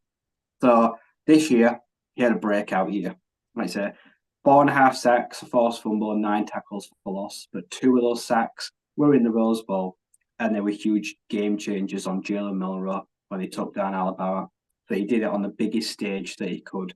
I say, this kid, he's been a rotational place for most of the years, and that's because, unfortunately, I say right now he's not an every down player because he lacks contain against the run. Like I say, on obvious running downs, you probably don't want him on the field right now. That is where he struggles. Shedding blocks and getting off them and able to, like say, penetrate the backfield or bounce a guy in or out. That's where he's shown the struggles. And that's shown in the snap counts to reflect on his tackle totals that have not been that high. Also, he's had a few injuries, which have really depleted, like I say, the first 2 of the 4 years that he was there. Didn't see a lot of the field, so it's been tough sledding for the guy. But where he does excel is pass rush. Pure outside, violent hands. Not many guys will pop you better in the chest. He looks to stun his prey. He's like a wild animal. He wants to get up out the line. He wants to pop you under the chest or under, like you say, under your chin strap, rock you, and go past you. He has to win right now, like a lot of aggression, a lot of physicality and speed. The finesse he will learn, but he's got the high motor, which means he could essentially play it every down if he wanted to. A bit like Ian Hutchinson, but the run support is something he needs to work on. But as a situational pass rusher right now, he's shown the ability to, in big games and big stages, finish players, get to the backfield, penetrate, and ultimately get the job done. He's got the size. He's sure as hell got the length. The frame is all perfect for an edge rusher. But setting the edge is where he will have the growing pains at the next level. First and second down, you might not see him on the field against some teams at all until I say, but he can work on that. He can improve. But yeah, he's shown flashes this year, and he's shown that he's able to, in a small sample size, be a bit of a game wrecker. He's got the size and the frame and everything you want to work on. And I think one day, he could be a starter in the league. But I've enjoyed watching him, and he really needs this to go well. The pre-draft combine for him is a lot because he's got to show that he can go up against these big guards and these big tackles and win fairly consistently. Oh, sorry, just remind me who again. I'm writing down your. That was Braden McGregor. Oh, Braden McGregor. Yeah, sorry, I thought it was So I've got Braden McGregor there. Right. I'll move on. So I've got two edges. So one of the most really intriguing guys here, and again, he was on my preseason watch list, and he's had the season of all seasons, Laiatu Latu. So he is the edge rusher from UCLA. So he had 1 year at Washington, technically two. Then he's had 2 years at UCLA. His deployment, 1,018 snaps at edge, 111 at the 5 tech, and he's got about 80 at 3 tech, but predominantly an edge. So his stats, 135 pressures, 29 sacks, 20 quarterback hits, 86 hurries, 77 tackles, 25.2% missed tackle rate, 65 run stops, 6 forced fumbles, 2 interceptions. He's 6'5" and 265 pounds, and it's been a journey for him. So he played as a freshman for Washington in 2019. Then he suffered a serious neck injury in the fall in 2020. He missed all that season. And at the end of the season, the Huskies medical team believed that the injury was too serious. It was never going to heal. So they medically retired him, told him he couldn't play football there again. He disagreed with the decision. He stayed there about half a year, and then he entered the transfer portal. He ended up going to UCLA, who gave him a second chance to get over the injury and let him play football again. And I mean, he's taken that chance after nearly 3 years of no competitive football between the injury and him getting, back on the field. He has obliterated everything put in front of him. He basically broke PFF's grading system this year. He has one of the most advanced pass rush arsenals you will ever see. He can attack inside, outside. Hell, he can go through you if you are built, if you're built a little bit smaller. And he's so clever in setting up his pass rushers. Like, he will set guys up, he will get them misstepping, he'll get them off balance. It's just an absolute joy to see the way that he rushes the passer. He can stack and shed when it comes to the run blocking game. He's got elite speed, burst acceleration, to get away from his guy, to hit the holes, to make plays against the run as well. This elite IQ and technique he has, it hides his weakness that he does have quite short arms at the next level, which is kind of the knock on him here. The more technically refined tackles in college have been able to deal with him a little bit better because, if they're just as clever and they know what he's doing, they can get hands on him first, and he doesn't have the frame to be able to get away from them. They'll latch on, they'll keep him quiet, but it's very rare that happens. The missed tackle rate is huge, like 26%. You can't be missing that at the next level. You've got to clear that up. Your tackling technique's not good. It's all been great, been explosive, but if you're overshooting your plays, if you're not wrapping up properly, that is a problem. And the long-term effect of his injury also raises concerns as well, because he's played for 2 years, but you kind of have to look back and you're like, it is serious. What happens when he gets his first stinger? What happens when he gets his first big knock there? But outside of that, like, he's just destroyed. I think he graded like 97 PFF-wise this year. That UCLA defense was fantastic, and it was led by him, and he's an absolute stud. But I mean, he's a first-round guy, right, isn't he? But I don't know. That just injury, I don't know. Would you spend happily a first-round pick on him? It is area of need, and we don't have too many glaring errors, so I suppose we're probably in a position to take a flyer like that, yeah. It's tough. I mean, he's one of the best pass rushers going. It's an absolute joy to watch him, but you've just got to be careful with the injuries. The other guy I've got is Javon Solomon. He's the Troy defensive end. He's been there 5 years. He plays everywhere from the 5 tech to the 9 tech. He's an outside guy, but he'll play over the tackle or he'll come from wide edge. 183 tackles, 49.5 tackles for loss, 33 sacks, 1 interception, forced 4 forced fumbles. He's 6'2", 250 pounds. He's one of the, probably after Latu, he's one of the best pure pass rushers in this draft. He's another who can beat you any way that he pleases.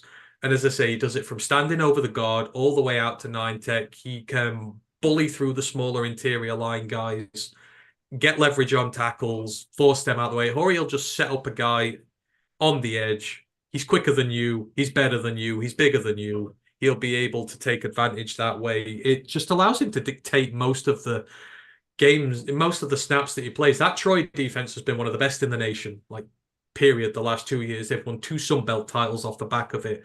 And it's guys like him who've done it. I mean, him and Richard Gibonor, they've been one of the most fearsome pass rushing duos in the league. I say, vast arsenal of pass rush moves. He will find a way to beat you. He'll find your weakness. He'll probe. He'll find a way. He'll get after you. He's coming off a 16 sack season this year, which was the most in the FBS. And it broke the Troy school record for most sacks in a season right now. This might seem like an incredibly difficult question, but whose record did he break? And I will quantify this by saying you see him on telly a lot over here in regards to the NFL. It's the obvious one. Who are the 2 faces you see every week chatting about the NFL? OC and Jason. Yeah, OC. Oh, OC. I didn't know it's Troy. OC was at Troy. He had the Troy single season sack record at 15, and Javon Solomon broke it. I just thought I'd add that in there for a little bit of now. Record. It is, but actually, when you think about it, Troy has produced some major edge rushers over the years. DeMarcus Ware was from Troy. Like, he dominated for the Cowboys forever and a day. OC was an amazing player. You know, he went on and did a lot in the NFL. He's from Troy. Gibonor and Solomon, both of them will be drafted out of Troy this year. And, with good reason as well. Small school guy, he's going to have to prove himself against better level opposition, but he's got the frame, he's got the pass rush arsenal. If you've got the pass rush moves, it doesn't matter how big or how small you are, you can win, period. I love guys who have all that at their disposal. But he's a Sunday guy. He's going to go right under the radar. Javon Solomon, I'm looking forward to seeing him. Right, let's move on to the interior guys, the defensive tackle types. We've got Dwayne Carter from Duke, Jaden Crumedy from Mississippi State, Tyler Davis from Clemson, Braden Fisk from Florida State, who's been getting a lot of love, Michael Hull Jr. from Ohio State, Marcus Harris from Auburn, Brennan Jackson from Washington State, McKinley Jackson from Texas A&M, Byron Murphy II from Texas, Darius Robinson from Missouri, Tavondre Sweat from Texas, Jordan Jefferson from LSU, and Gabe Hall from Baylor.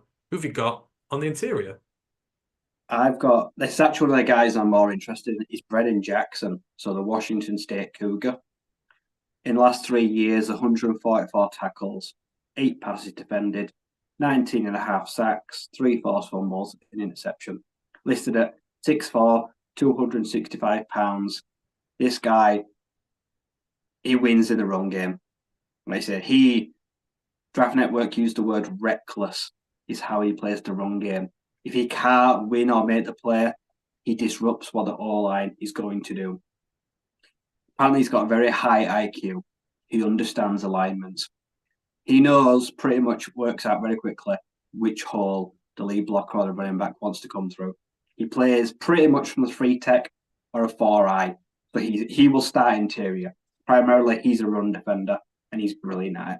Right, he's got a big frame. He's strong. He's violent. He's aggressive. He can shed blocks. He can wrap up. He's a running back worst nightmare. He can also work on the outside.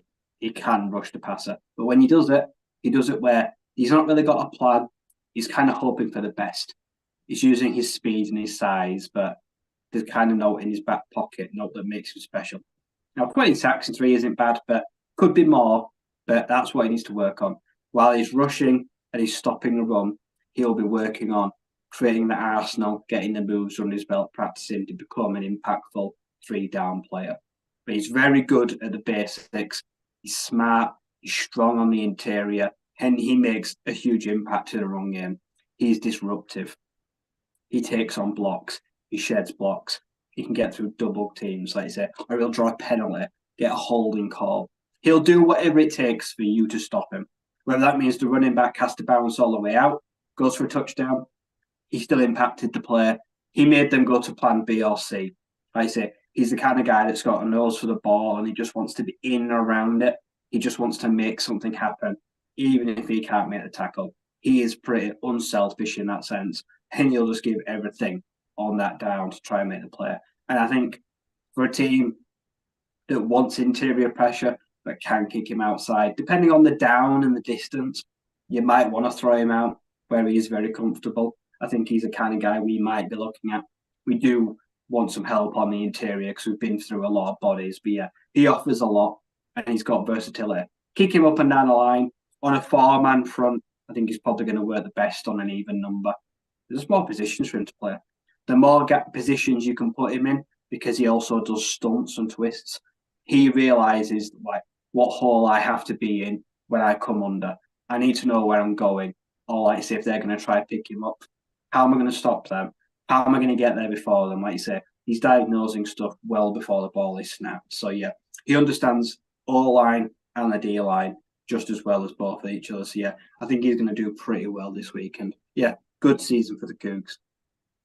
Yeah, absolutely. I came out this DT class and it was one of the few where I'm thinking I like the ones more at the Shrine Bowl. But there were some guys who piqued my interest in here, but a lot of guys who've maybe not found their home just yet. The first one I've got is Marcus Harris. He's the DT, the kind of a little bit of everything for Auburn.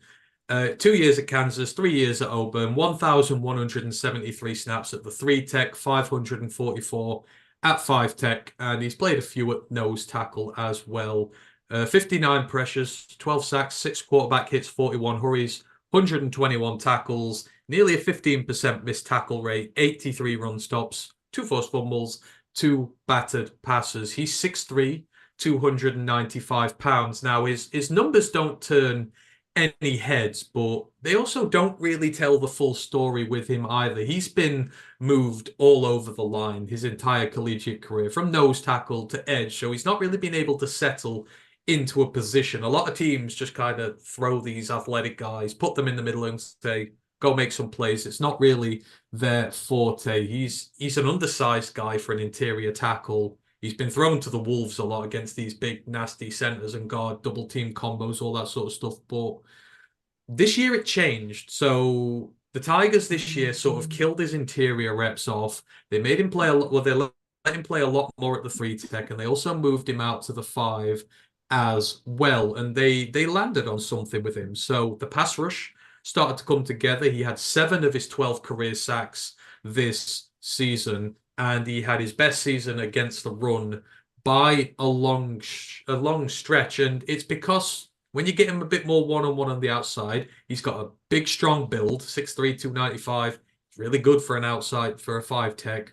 He's able to win leverage on the one-on-ones. He's able to impact more. He's able to get to the passer. He's able to get into the backfield to make plays against the run. And, I love this guy, watching him. He's relentless. Even when he's been forced to be inside against the nose tackle, he fights so hard to try and make things happen. But they found him here at the 3 to 5 tech position. The lateral ability is great. So you're able to get him out to the perimeter. He can get off to the speedier running backs. He can make plays there. There's a lot to like about him, especially if you can get him one-on-one. You can make opportunities for him. There's a lot to be able to go with there. He's got 11 tackles for loss this season against the run. So it's just indicative of you put him in a position to succeed. He does in both facets of the game. But again, it's so kind of like Levi's time at Washington. There's a lot he's underdeveloped at because they just threw him at nose for years and he wasn't able to swim. He sank a lot of the time. The trouble is, he is going to be a 5 tackle in the NFL. But again, as I say, due to all the time on the interior, like the edge rushing is not developed. The pass rushing arsenal is not great. It's just he's behind schedule at his position, basically. But he's got it in him. You've seen this year, in both facets of the game, in a smaller sample size, he's able to do it. And out of all the guys here, I'm kind of going to take on a project. I don't think there's that many stud DTs here at the Senior Bowl. I'd rather take a project out of these guys, which is why I've gone with my second guy as well, Darius Robinson. He's the defensive lineman from Missouri. There's quite a few Missouri guys in my team, but they've been good this year. He's played 676 snaps at the 3-tech, 412 on the edge, 219 at 5-tech, and 191 at nose tackle. So he's played all over, and he's similar. 72 pressures, 14 sacks, 14 quarterback hits, 44 hurries, 93 tackles, 62 run stops, 2 forced fumbles, only 12% missed tackles. It's a little less. But here's where it changes with him. His frame is amazing. He's 6'5", 296 pounds. He's built like a 5-tech. He's had a long journey to discover his potential as well. Again, he had a redshirt year. He had 2 seasons where he was stuck on the interior, more playing at the nose. But then the last 2, they again started to shift him out. They found his position, and the productivity has come with it. First, he found it as a run defender. Found he's really good at setting the edge. Again, he's got big frame, long arms. He's able to get on tackles, sort of move them into the running backs' lanes and be able to stop the runs dead before they happen. And then this year, he emerged as a pass rusher. So Isaiah McGuire, who I loved in last year's draft, left at the end of 2022, obviously, to go to the draft. He took over his position basically this year, and he's flourished. 9 sacks and 42 pressures, which is a lot of his career production in 1 year, and further growth against the run as well. He was one of the best run defending edges in the SEC this year. So as I say, he's got elite measurables. His RAS score for that will be off the charts. And he's crazy powerful. Like, there are instances of him on tape where he just dog walks a tackle back into the quarterback, and like, it's at speed as well. I probably couldn't run as fast as he's moving them back. It's crazy. When he wins big. He uses every bit of that length advantage to find a weakness in his opponent. So all you need to do is you need to harness this, and you need to develop it. Because again, he's not had a chance to play in this position a whole lot. He works better in space. Don't clog him up on the interior. Technique, again, everything just needs a little bit of work. But if you're able to unlock that in him, you could play him anywhere along the line, from wide 9 all the way down to 3-tech. Another potentially great versatile guy there, but it just needs development. But again, as I say, this DT class isn't really thrilling me. So I'm picking development guys out of that. Right, let us move on. Got a few groups left to go. We got the linebackers first. Now they've moved them into outside and inside, but I'm just going to do them all at once. So we've got Austin Booker from Kansas, Nelson Caesar from Houston, Jalix Hunt from Houston Christian, Marist Liufau from Notre Dame, Javon Solomon. I've already had him. No, take him out. Cedric Johnson from Ole Miss.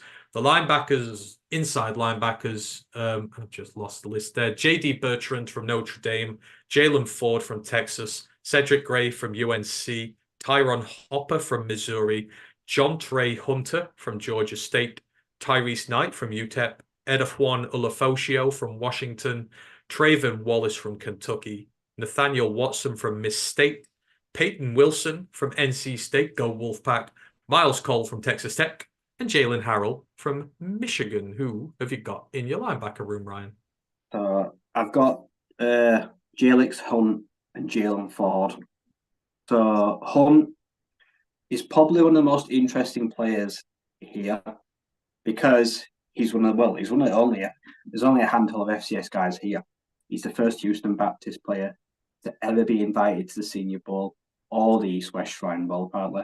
So he's an enigma, and he's by far one of the most inexperienced players here. He only has 2 seasons. That's it. But he was a high school safety. He's listed 6'3", 245. So he was a big kid. This kid, a lot of people are raving about that he could be something special. Like you say, he's got 110 tackles, 3 passes defended, 7.5 sacks, 5 forced fumbles, interceptions in just 2 seasons. But you look at the Houston Baptist schedule the last 2 years, a lot of it's small FCS school. They are a small FCS school. So that's the first thing people look at and knock, say, yeah, he's going up against a real stellar rising competition. What you'd be drafting with him is its potential, its upside. It's not what you see now. He's vastly inexperienced, despite the 2 years of work. I say, but he's shown incredible flashes this year. I say, he is a fantastic pass rusher.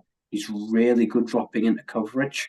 Like I say, he's an outside linebacker primarily, can play on the edge, but he can fool you. He can drop through the middle. He can come across, pick up a guy at tight end or out of the slot. Special teams, an absolute phenom, getting down the field. He's able to get there, be one of the first guys to the ball. A lot of people think that he could potentially be a starter in the NFL one day. It's just going to be where he lands and the right amount of coaching, because right now he's really far away from it. He's probably like I don't like the word raw. A lot of people use it. He's probably by far one of the most raw players here and in the draft because of lack of pure snaps, but the lack of, like I say, big time attrition against bigger schools, and that is, people say he's not been overly tested yet, but they just don't know what he's capable of. Give him a bigger workload, you could be very surprised what he does. The frame is massive. The tools are there. The IQ. He's only like 22. He's still really young as well. So he has got everything going for him. It will just be a case of, can he mix it with the big boys? I say he's going to be a very small fish in a very big pond by even FCS standards. So he's going to be very interesting to watch.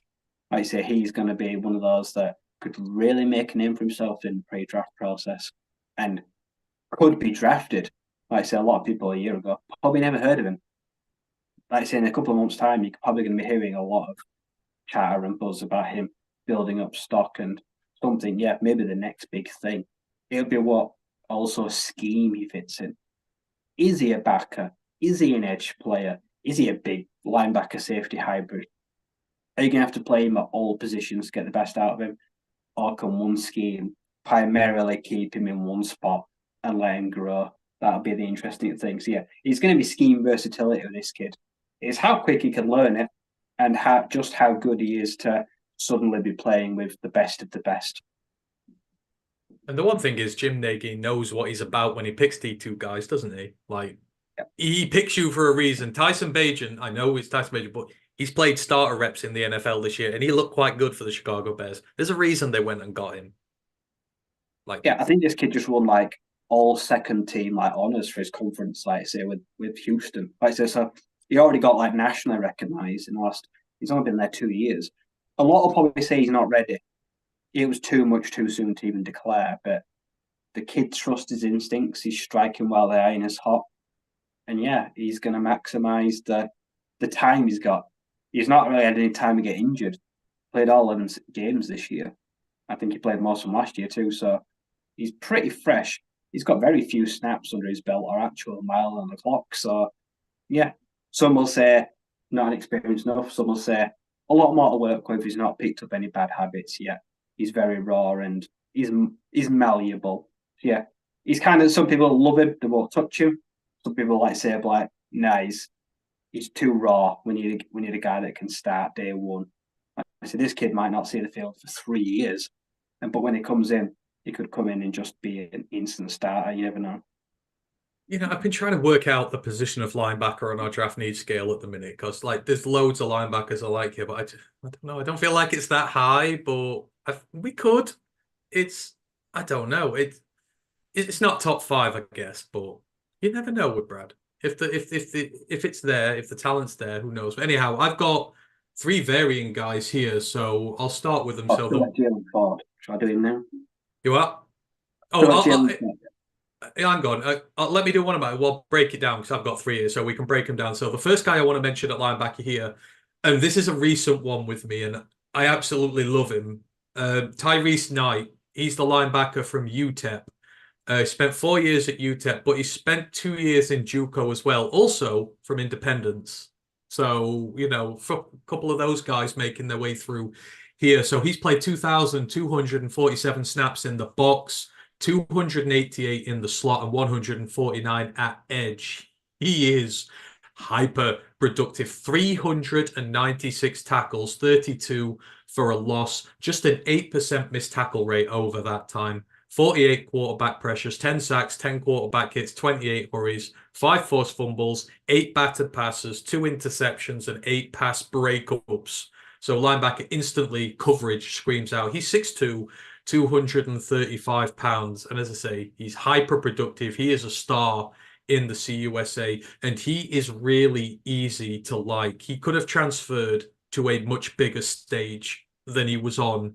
But when he was asked why he didn't, because they did like his exit interview with him, and I listened to it, and the one thing that really stood out, they said, why didn't you transfer away from UTEP and go for bigger opportunities? And his answer was, when I came out of JUCO, only one school recruited me, and that was UTEP. UTEP were the only team that wanted me, so they're the only team that are going to get me. And I actually really like that about him. They were the one team who gave him an opportunity at the FBS level, and he stayed loyal to them for 4 years, despite the insane productivity, and have been able to go on elsewhere. I like guys who have that sort of attitude. He's not in the G5 because he's not talented. He's there by choice, which is big. So he's natural against the run. Like in CUSA, got to be good against the run. But everything about it, the identification, the execution, he's on blitzing lanes in a snap. Any rushing lanes open up between the A and B gaps, he's there to cover them. Like, guys can't even get past the line of scrimmage against him. He is in there. He runs downhill hard. I absolutely love it. And he's a brilliant finisher. As I say, you've got over 400 career tackles. You're only missing 8% of them. Means your technique's good, means you're consistent, means you wrap up well. One of the most important qualities of a linebacker, and something lacking on the Lions defense right now. The coverage is a work in progress with him.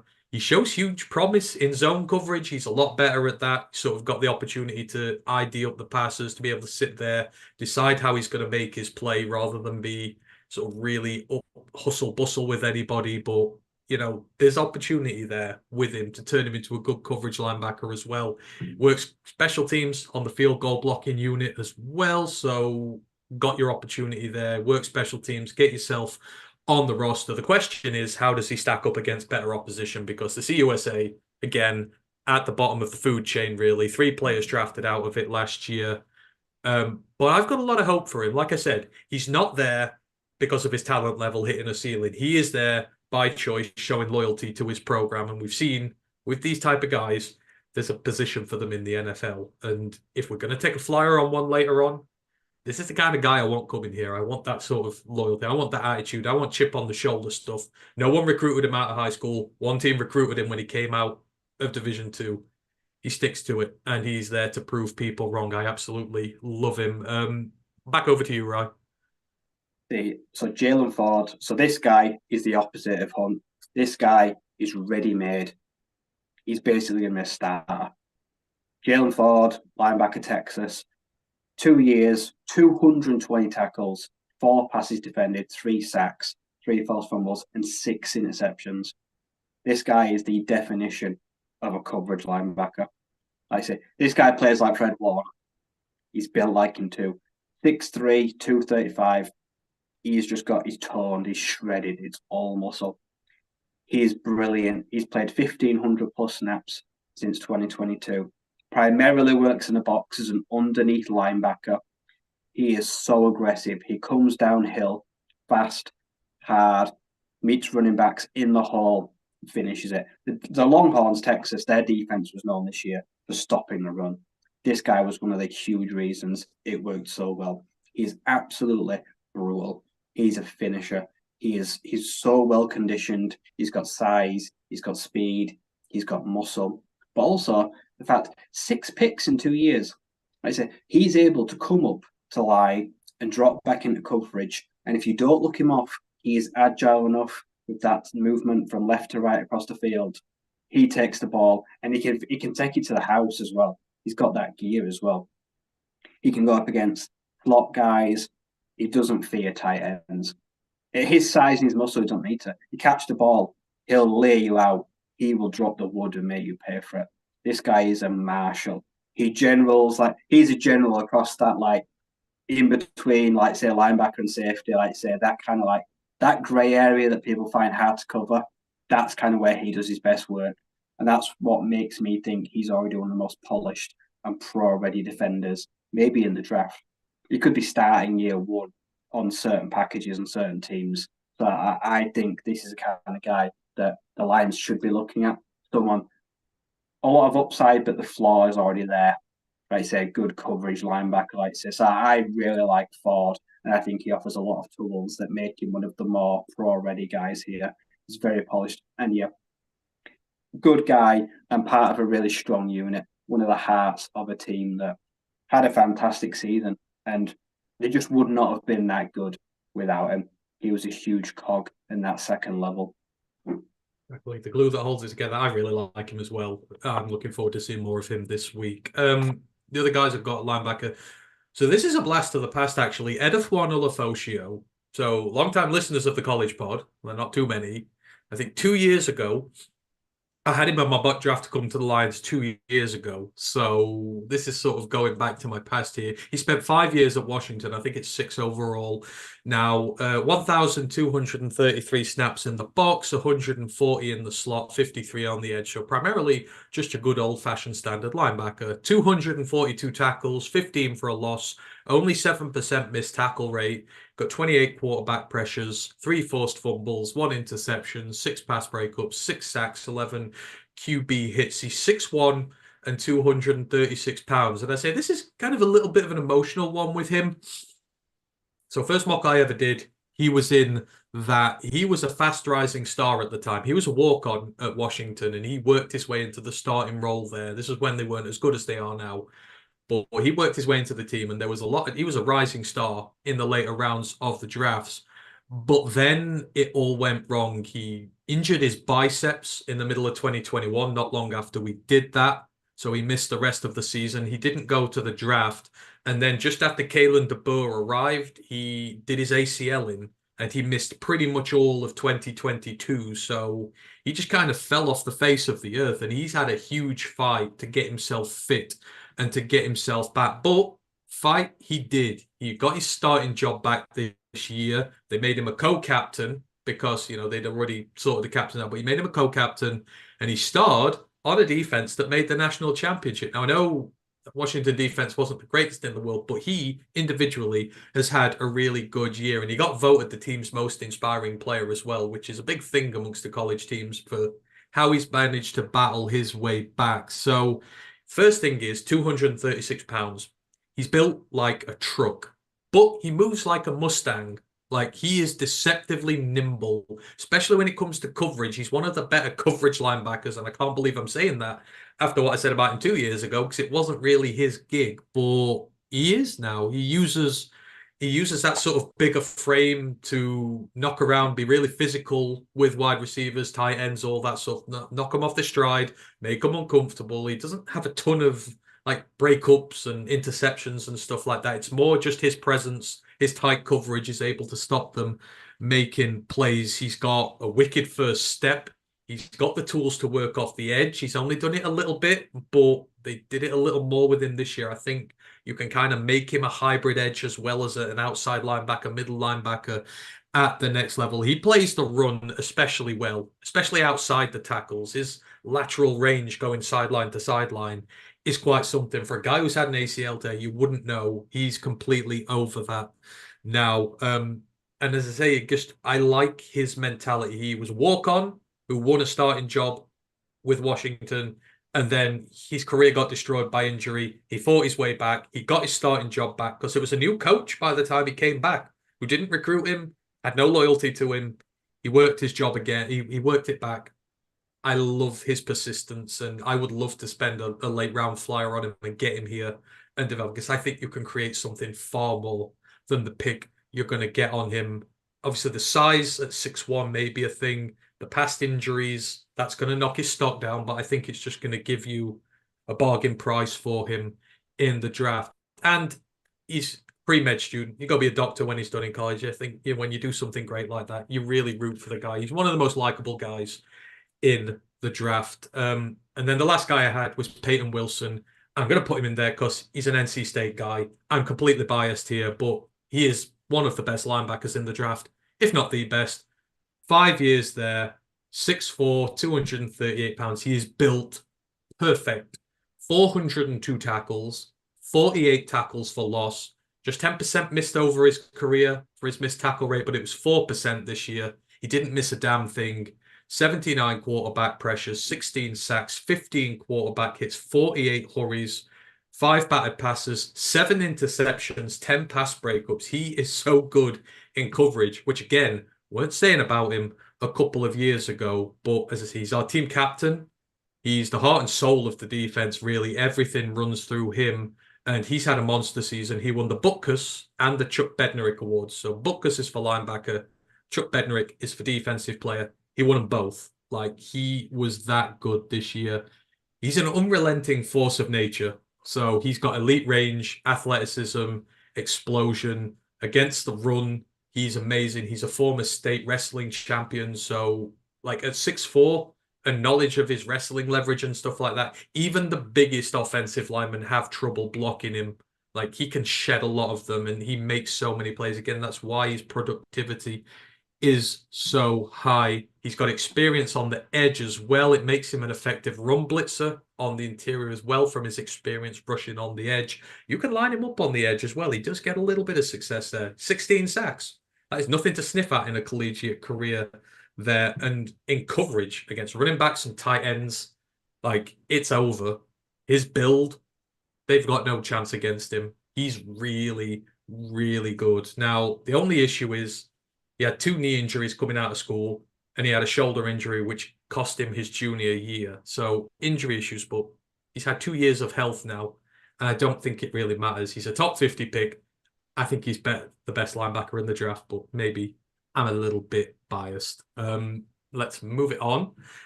And we've got 2 groups left now. We're down to the corners. We've got Chris Abrams-Drain from Missouri, Jarvis Brownlee Jr. from Louisville, Elijah Jones from Boston College, Kalen Carson from Wake Forest, the Buzz of Roar of the Lions UK Discord, Johnny Dixon from Penn State, Willie Drew from Virginia State, Cam Hart from Notre Dame, DJ James from Auburn, Kalen King from Penn State, Max Melton from Rutgers, Quinion Mitchell from Toledo, the toast of everybody right now, Josh Newton from TCU, Andrew Phillips from Kentucky, Nehemiah Pritchett from Auburn, Chow Smith-Wade from Washington State. Ryan, who is your corner? I've got Max Melton, the Rutgers corner. So he's had his measurables, so he's clocked in at a pretty well-rounded 5'11", 190 pounds, 9-inch hands, with a 32-inch span, a 76.38 wing. This guy had a stellar year. The Scarlet Knights this year, they were pretty good. This guy was one of, like, probably 2 or 3 reasons why. 12 games, 32 tackles, 4 tackles for loss, a sack, 3 picks, 6 passes defended, forced fumble, forced recovery. Honourable mention by coaches and media for the 2023 All-10 Big Team.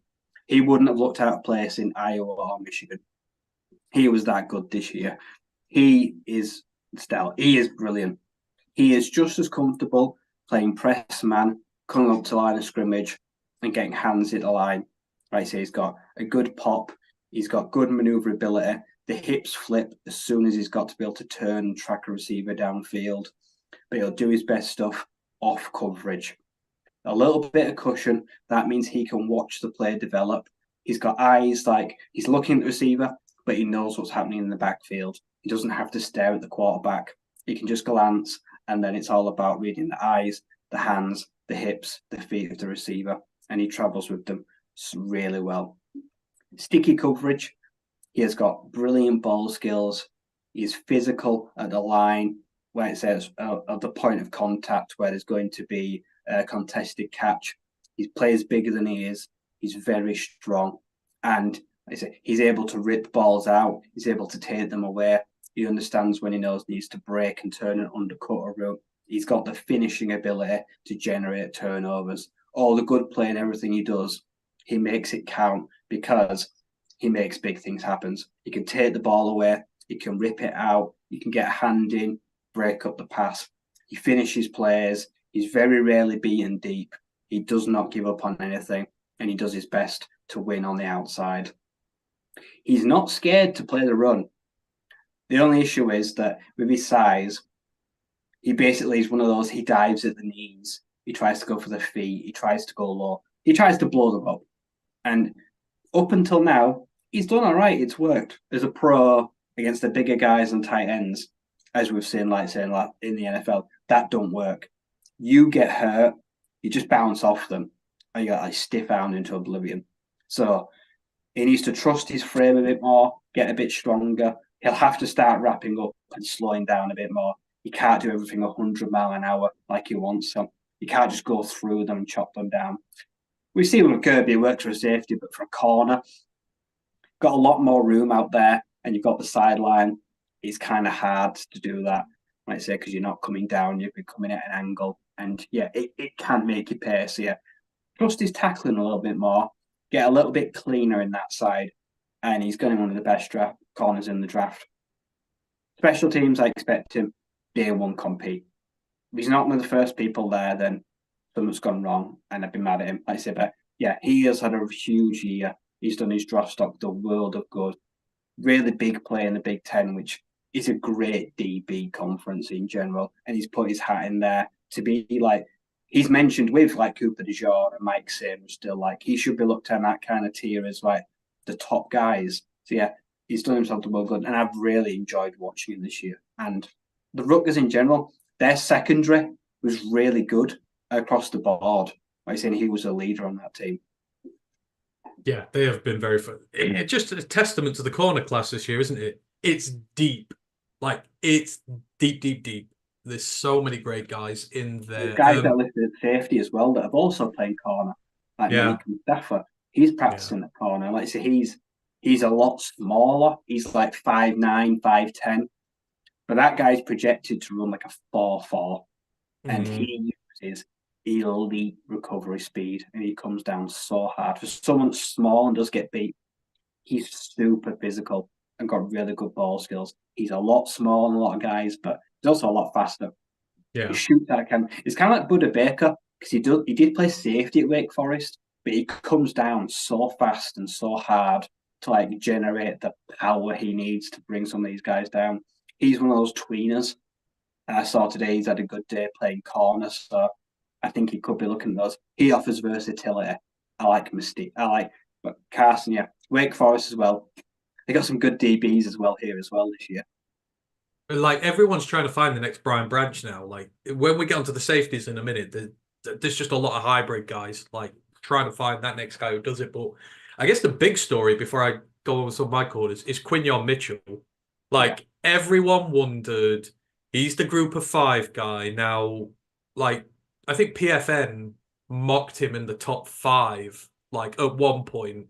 I know Matt has said, like, he's a top 10 potentially guy, but Corey Davis was the last group of 5 player drafted top 5, which is like 2016, 17. It doesn't happen often. Hell, the FCS have had a top pick since then, but I mean, he looks the best corner there, doesn't he? Like, if you talk about the Senior Bowl and who it's good for, like the big prospects, you know what you're going to get with them, but him showing it against Power 5 receivers, like, he looks potentially the best corner in this draft, doesn't he? Yeah, he's having a stellar. Just watching clips, like, he's physical. He's one-on-one, he's dominant. And he's like 6'2", isn't he? Like, he has also got that, he's got a rare frame. So he's kind of like, he's the whole package that no one just really knew about. Like I say, one-on-one drills. The game, it won't matter what happens to him in the game, because everyone's seen him in like drills and one-on-ones, and like he's dominating receivers and running backs coming out of the backfield. Like say, like he's winning them reps, and he's already won the Senior Bowl essentially. He looks like he's just super glued himself to whoever he's with. He's just so sticky. Like, you can't get rid of him. You can't shake him. Like, these are some good receivers he's coming up against, who just like a lot of good slots and shifty guys. Yeah, him and them two just like trading blows. 2 of the best route runners on outside of the ball. It's fun to watch. Yeah, like hopefully I hope they line up along against one another. Like, that's the matchup you want to see in a game like that. But the dude is insane. Anywho, I've got a couple of guys in here. So Elijah Jones was the first I wanted to mention. He's the corner from Boston College. Now, I know us as Lions fans have PTSD about this because the last corner drafted from Boston College was Will Harris, and we know how that one worked out. However, doesn't mean you can't go back to the well to do better next time. He spent 6 years there, 2,253 snaps at center, 283 in the slot, 123 in the box, and 60 off the edge. So predominantly corner, but they do a little bit of everything with him on occasion. He's 109 of 221 on targets. He only gives up 49% when it comes to his targets. 7 interceptions, 30 pass breakups, 161 tackles, 14% missed tackle rate, 37 run stops, 2 forced fumbles. He's 6'2", 184 pounds. Really good size. He is the BC ball hawk. Like, he is highly instinctive. He loves nothing more than sitting in zone coverage and playing chess with an offense. His eye movement, his awareness, and he has this snake-like ability to just strike on a route. Like, you'll see it developing. 30 pass breakups, 7 interceptions. Like, this is a guy who can break routes up, who can jump them, who can get ahead of his receiver and just knows how to make plays. But it's not just that. He's got great straight line speed, so the quicker guys who run at him, he can stay with them. He can still break it up further down the field. It's not just the short to intermediate stuff. The run defense needs work with him, which is where the big issue is going to be. It ties in with the missed tackle rate. He misses a lot of tackles. The technique is not good. He takes the wrong angles. It's a little bit of a pain, and the highly advanced route runners, if they like double move him, he does have issues with his balance and that there. But overall, there's a lot to like. These are like coachable issues with him. He will immediately slot into his own system. If you want someone to go in there and go after the ball, not necessarily against the run, but on passing downs, I think you can pretty much plug and play him right away. His coverage appeal will have a lot of suitors, specific suitors who play that system, but we do that a lot, and I quite like him. So we will see there. The other guy I had was Chris Abrams-Drain, the Missouri corner. However, I'm going to leave that for, because again, I think he's a first-round talent. He doesn't get talked about enough at the corner, so I'm going to go and do a video on him. But very shortly, he's had 4 years at Mizzou, 1,400 snaps at corner, 502 in the slot, 174 in the box, 15 on the defensive line, and he's had 35 at free safety. They move him around a lot. 82 of 158 on targets. That's only 51%. 7 interceptions. Another with 30 pass breakups, 150 tackles, just a 7% missed tackle rate, 41 run stops, and a forced fumble. He does what Elijah can't. He tackles well. He's just as big a ball hawk in a secondary that has been amazing this year. Like, they've got 3 draftable prospects coming in this year, potentially 2 of them in the first round. That's how good they've been. But I'll save the main meat about him for another time. But Abrams-Drain, like, everybody's sleeping on him, and they shouldn't. I think he's going to go really high in the draft. And let's finish it off with the safeties, and then we can take questions and other little parts we've had about this, or quickly talk about the specialists, or the safeties, or the hybrids, the nickels, whatever you want to call them now. Cole Bishop from Utah, Bo Braid from Maryland, Javon Bullard from Georgia, Jaden Hicks from Washington State, Cameron Kinchens from Miami, Malik Mustafa from Wake Forest, Keaton Oladapo from Oregon State, Josh Proctor from Ohio State, Jalen Simpson from Auburn, Tyke Smith from Georgia, Sione Varkey from Utah, James Williams from Miami of Florida, and Evan Williams from Oregon. Ryan, who is your safety? Speaking of Brian Branches, I think this guy has probably watched highlights I played this year. I've got Cole Bishop from Utah. Maybe he's the white Brian Branch. So 6'2", 200 pounds, give or take. 3 years, 195 tackles, 11 passes defended, a forced fumble, 3 interceptions. Apparently, this guy's expecting to run a 4.5 to a 4.6. So he can run, he can shift. Like I say, he has got decent speed. He's got a great frame for a safety or a nickel, whatever you want to call him. He plays it all. He just needs to add some weight.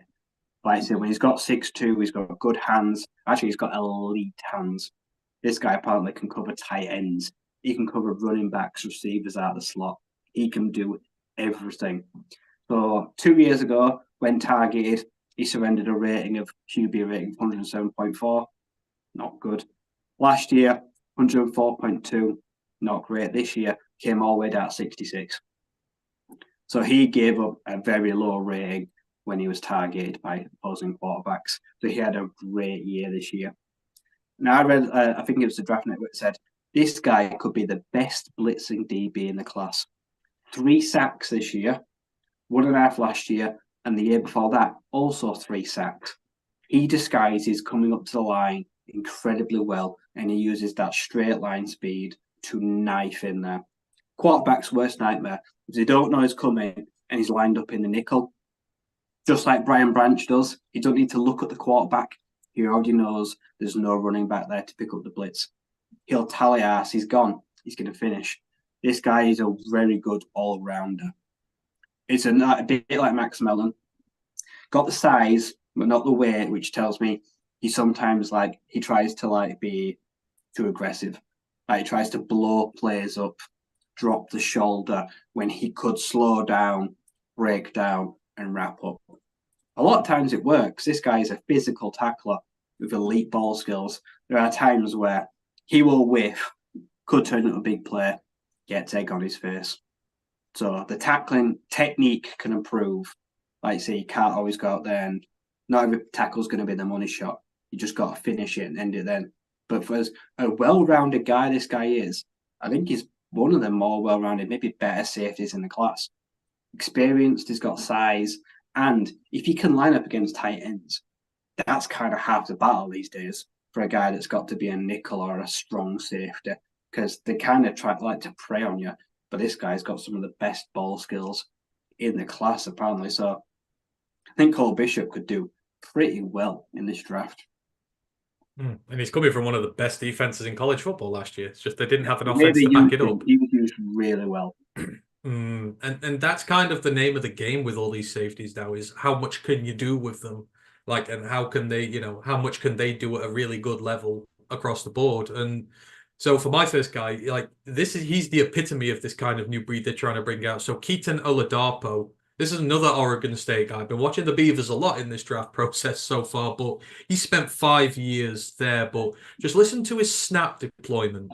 So 869 snaps at free safety, 860 in the box, 757 in the slot, and then he's got over 100 at edge and he's got 55 at corner. He is the Beavers' Swiss Army knife who does a lot very well and is really intriguing. So he's 74 of 122 on target. So 60%, but safeties generally give up more than corners do. 3 interceptions, 19 passes broken up, 8 sacks, 4 forced fumbles, 252 tackles, 12% missed tackle rate, but again, a bit higher with safeties. He's 6'1", 217 pounds, really effective blitzing defender. Like I say, you've got 8 sacks in there. You've got a whole bunch of quarterback hits and pressures as well, but he does it against the quarterback or the running back. They will bring him up in both facets of the game to make plays in the backfield. He's got amazing burst and acceleration, his closing speed, making those plays. He's a nightmare for offensive linemen to have to deal with as an extra run defender. But, if it's between the tackles coming downhill, he's strong, he's powerful, he's disciplined as well. He doesn't get forced out of his rushing lanes or his gap defense system. He stays disciplined. He's there when needed to be. And if there's a hole appears, he'll go plug it if the running back is coming through it. And this works. And because he's like a hybrid everywhere, his work in the secondary has developed his coverage skills. So what they do is they bring him forward as a linebacker in obvious passing plays. And they use him against slots, tight ends, people who are generally if someone's given them trouble, he's the guy they call. They bring him up. And because he's got the movement skills of a guy in the secondary, but got the build of a linebacker and plays like a linebacker, he's a really good coverage linebacker. That's part of his appeal of his skill set there. He'll match up against anyone you want to, though. If you want him on the perimeter against a big, wide outside receiver, he'll go do that if you want. He might lose, but very willing, very able. He's got 3 years as well of really extensive use in this hybrid role. It's not like he's played slot 1 year and then linebacker the next. Like, he plays a variety of positions every single season. He's been doing it for 3 years. He's got it nailed down to a T. He's one of the best hybrid guys in this draft, if that's someone that you're looking for. Like, the open field tackling's a bit iffy, and again, problem with us with guys like that. Can it be solved? Does need to work on his transitions a bit, sort of when the really deep shots are getting taken downfield on him again against the really fast guys. And the scheme versatility, will it hurt him? I don't think so. I think it'll be a bonus for him. He will be a great developmental do-it-all safety at the next level. You'll start him probably just as a free safety. You'll work him in, but he's got the potential to work all over. And I really, really like him. I didn't really have a favorite safety this year, and he's put his name out there as well. And then the other one I want to quickly mention, I've been going a while so on this, but Tyke Smith, the Georgia safety, 2 years at West Virginia, 3 at Georgia. When we started doing the show, actually, like he was the big name. Like, everything was expected of him when he transferred from Georgia to West Virginia. He lost his first season to injury, and then Georgia had that historic season where their defense was like the best that ever lived. And everyone kind of just forgot about him. But he's another hybrid. 1,300 snaps in the slot, 416 in the box, 141 at the edge.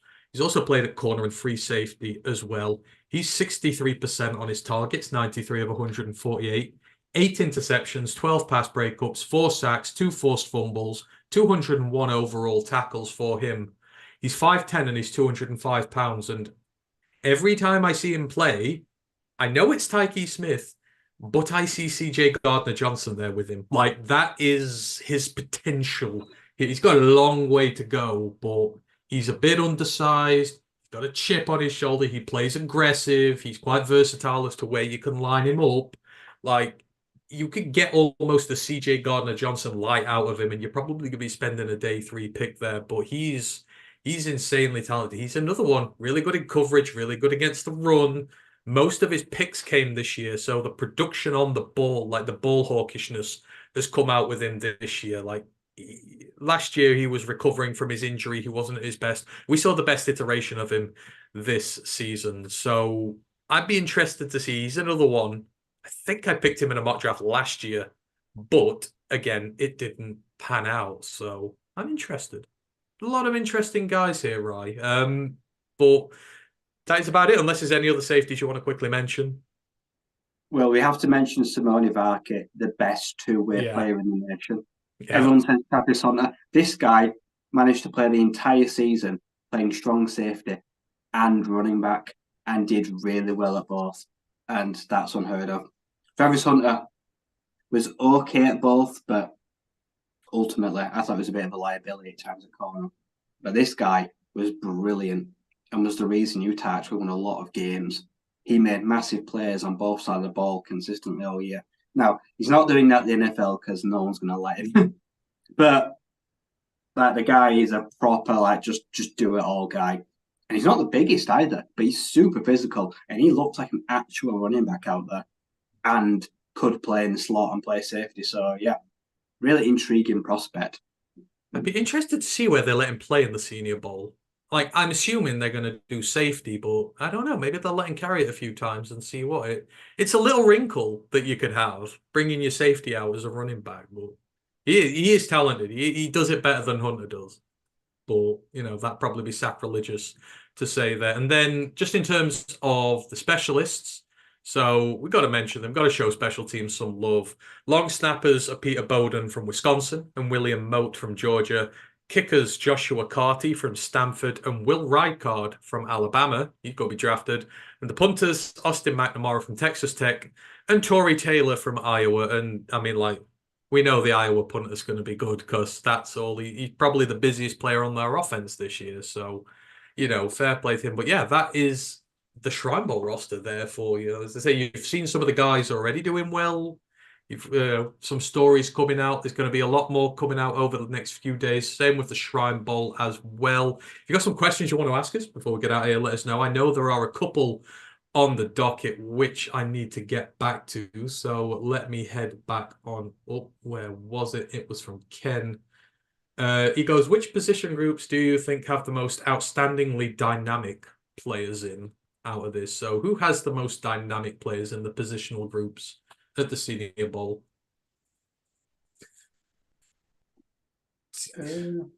See, I'd say it's the safeties. Like the safeties are just like there's a lot of good hybrid guys in there. I think there's a lot of dynamic playmakers to be had in that safety group. Maybe the same with the corners as well. That's who I go for. But what about you? I'd probably say I'd say the inside linebackers. I think it's a really good group. The outsiders, the tweeners, but no, there's there'll be some game changers in these linebackers. Yeah, I would agree. There's a lot of experience in the linebackers. There just seems to have been in general. Like when we did the Hola Bowl, they were the most experienced group. When we did the Shrine Bowl, most experienced group. There was a lot to be had there. Lisa goes, what do you think of Chop Robinson, the Penn State edge who keeps getting drafted to us? I don't know. I'm not feeling edge in the first this year. No, I'm the same. I'm with you. Rich for me. Yeah, he's not a first round prospect for me. I don't want to be spending one on edge, and I don't think he's first round caliber. Like I want to avoid him like the plague, and I want to avoid who's the Miami DT? Leonard Williams? Is it Leonard? Leonard Taylor. Leonard Taylor. The inside guy, yeah. I want to avoid him like the plague because he gets mocked to us as well. It's like, no, not taking a DT who has a 30% missed tackle rate and has actually not done much in college. It's just his measurables. I hate measurable pajama warriors. We did have another question. If you've got anything else, let us know. But I remember very earlier on in the show, we were asked about, and you mentioned this last week, and Matt's been mentioning this, Quintez Stiggers. So the Canadian draft prospect who you talked about, sorry, in the Shrine Bowl last week, because you obviously watch a lot of Canadian football. But I think the question was in regards to how, if he is going to be drafted, how high do you reckon like he could get in this draft if he is to be? Because obviously you know him, you know his skill set a lot more. Like what would be his ceiling in the draft for our Canadian football player? He probably won't go higher on day 3. I think he's going to be in that. I think when people look at probably that CFL, they'll probably say it's the equivalent of like HBCU football, FCS. He's probably getting drafted in like day 3, like those corners would be. Right, it's pro football, but he's also only got 1 year of it as well. So he's still vastly inexperienced. He might not get drafted at all, I'm completely honest. Like I say, we've seen some of the best players in Canada come here and not even get picked up. Like the Lions worked out Matthew Betts, the defensive player of the year, didn't get signed, and he's on like 26, 27. So it's hard. Like the CFL players, they just do not make it in the NFL, even some of the best. But luckily, he's a rookie basically. He's only 22, so he's the kind of guy that you keep around. Like being North American, obviously don't qualify for the IPP, so he has to be on a practice squad. But I reckon. Do you reckon he can get? Where would you draft him if you could? Like, this is you being GM here. What grade would you put on him? I'd probably give him like 200 to 250. What's that, round 6 to round 7? Yeah. I'd give him that. And then I'd put him on the practice squad more, yeah. Like the Jags did with Nathan Rourke. I think he's going to need a year or 2. He's going to benefit more on a practice squad than not getting drafted and going back to the CFL. I know all the CFL teams, I think, want him. And I'm pretty sure he's a free agent, but I still think he'll benefit more on a practice squad than he will, unless he can go back to like Toronto, Winnipeg, and win the Grey Cup. Come back in a year, but then he won't qualify for the draft. He'll just be a free agent. So yeah, this will be interesting to see how it pans out, because I'm pretty sure he's got special dispensation to enter the draft, never being in college. So yeah, it's kind of a one-shot thing. But yeah, he'll be the kind of player that will probably bounce around for it. If he doesn't get drafted, don't get picked up, I think he probably should go to like the UFL. Oh yeah, the new hybrid league. Yeah. I was just about to say that Go could to be the his in, UFL before going back to the CFL. because we picked up what's his face, the returner from on the back of the USFL, didn't we? Maurice Alexander, who's just Yeah. got a futures contract with us, so he's still here. So he's Yeah. still hanging The on. roster have been announced, but if he's not drafted, I reckon some team will probably try to pick him up, even mid-season. I reckon Oh yeah. that'll be a path to the NFL for him as well. He goes and does well there, then yeah, he's done it in the CFL and the UFL. Probably works his way into an NFL roster. It'd help if I don't know if he's got a combine invite, but that would help his cause a lot there.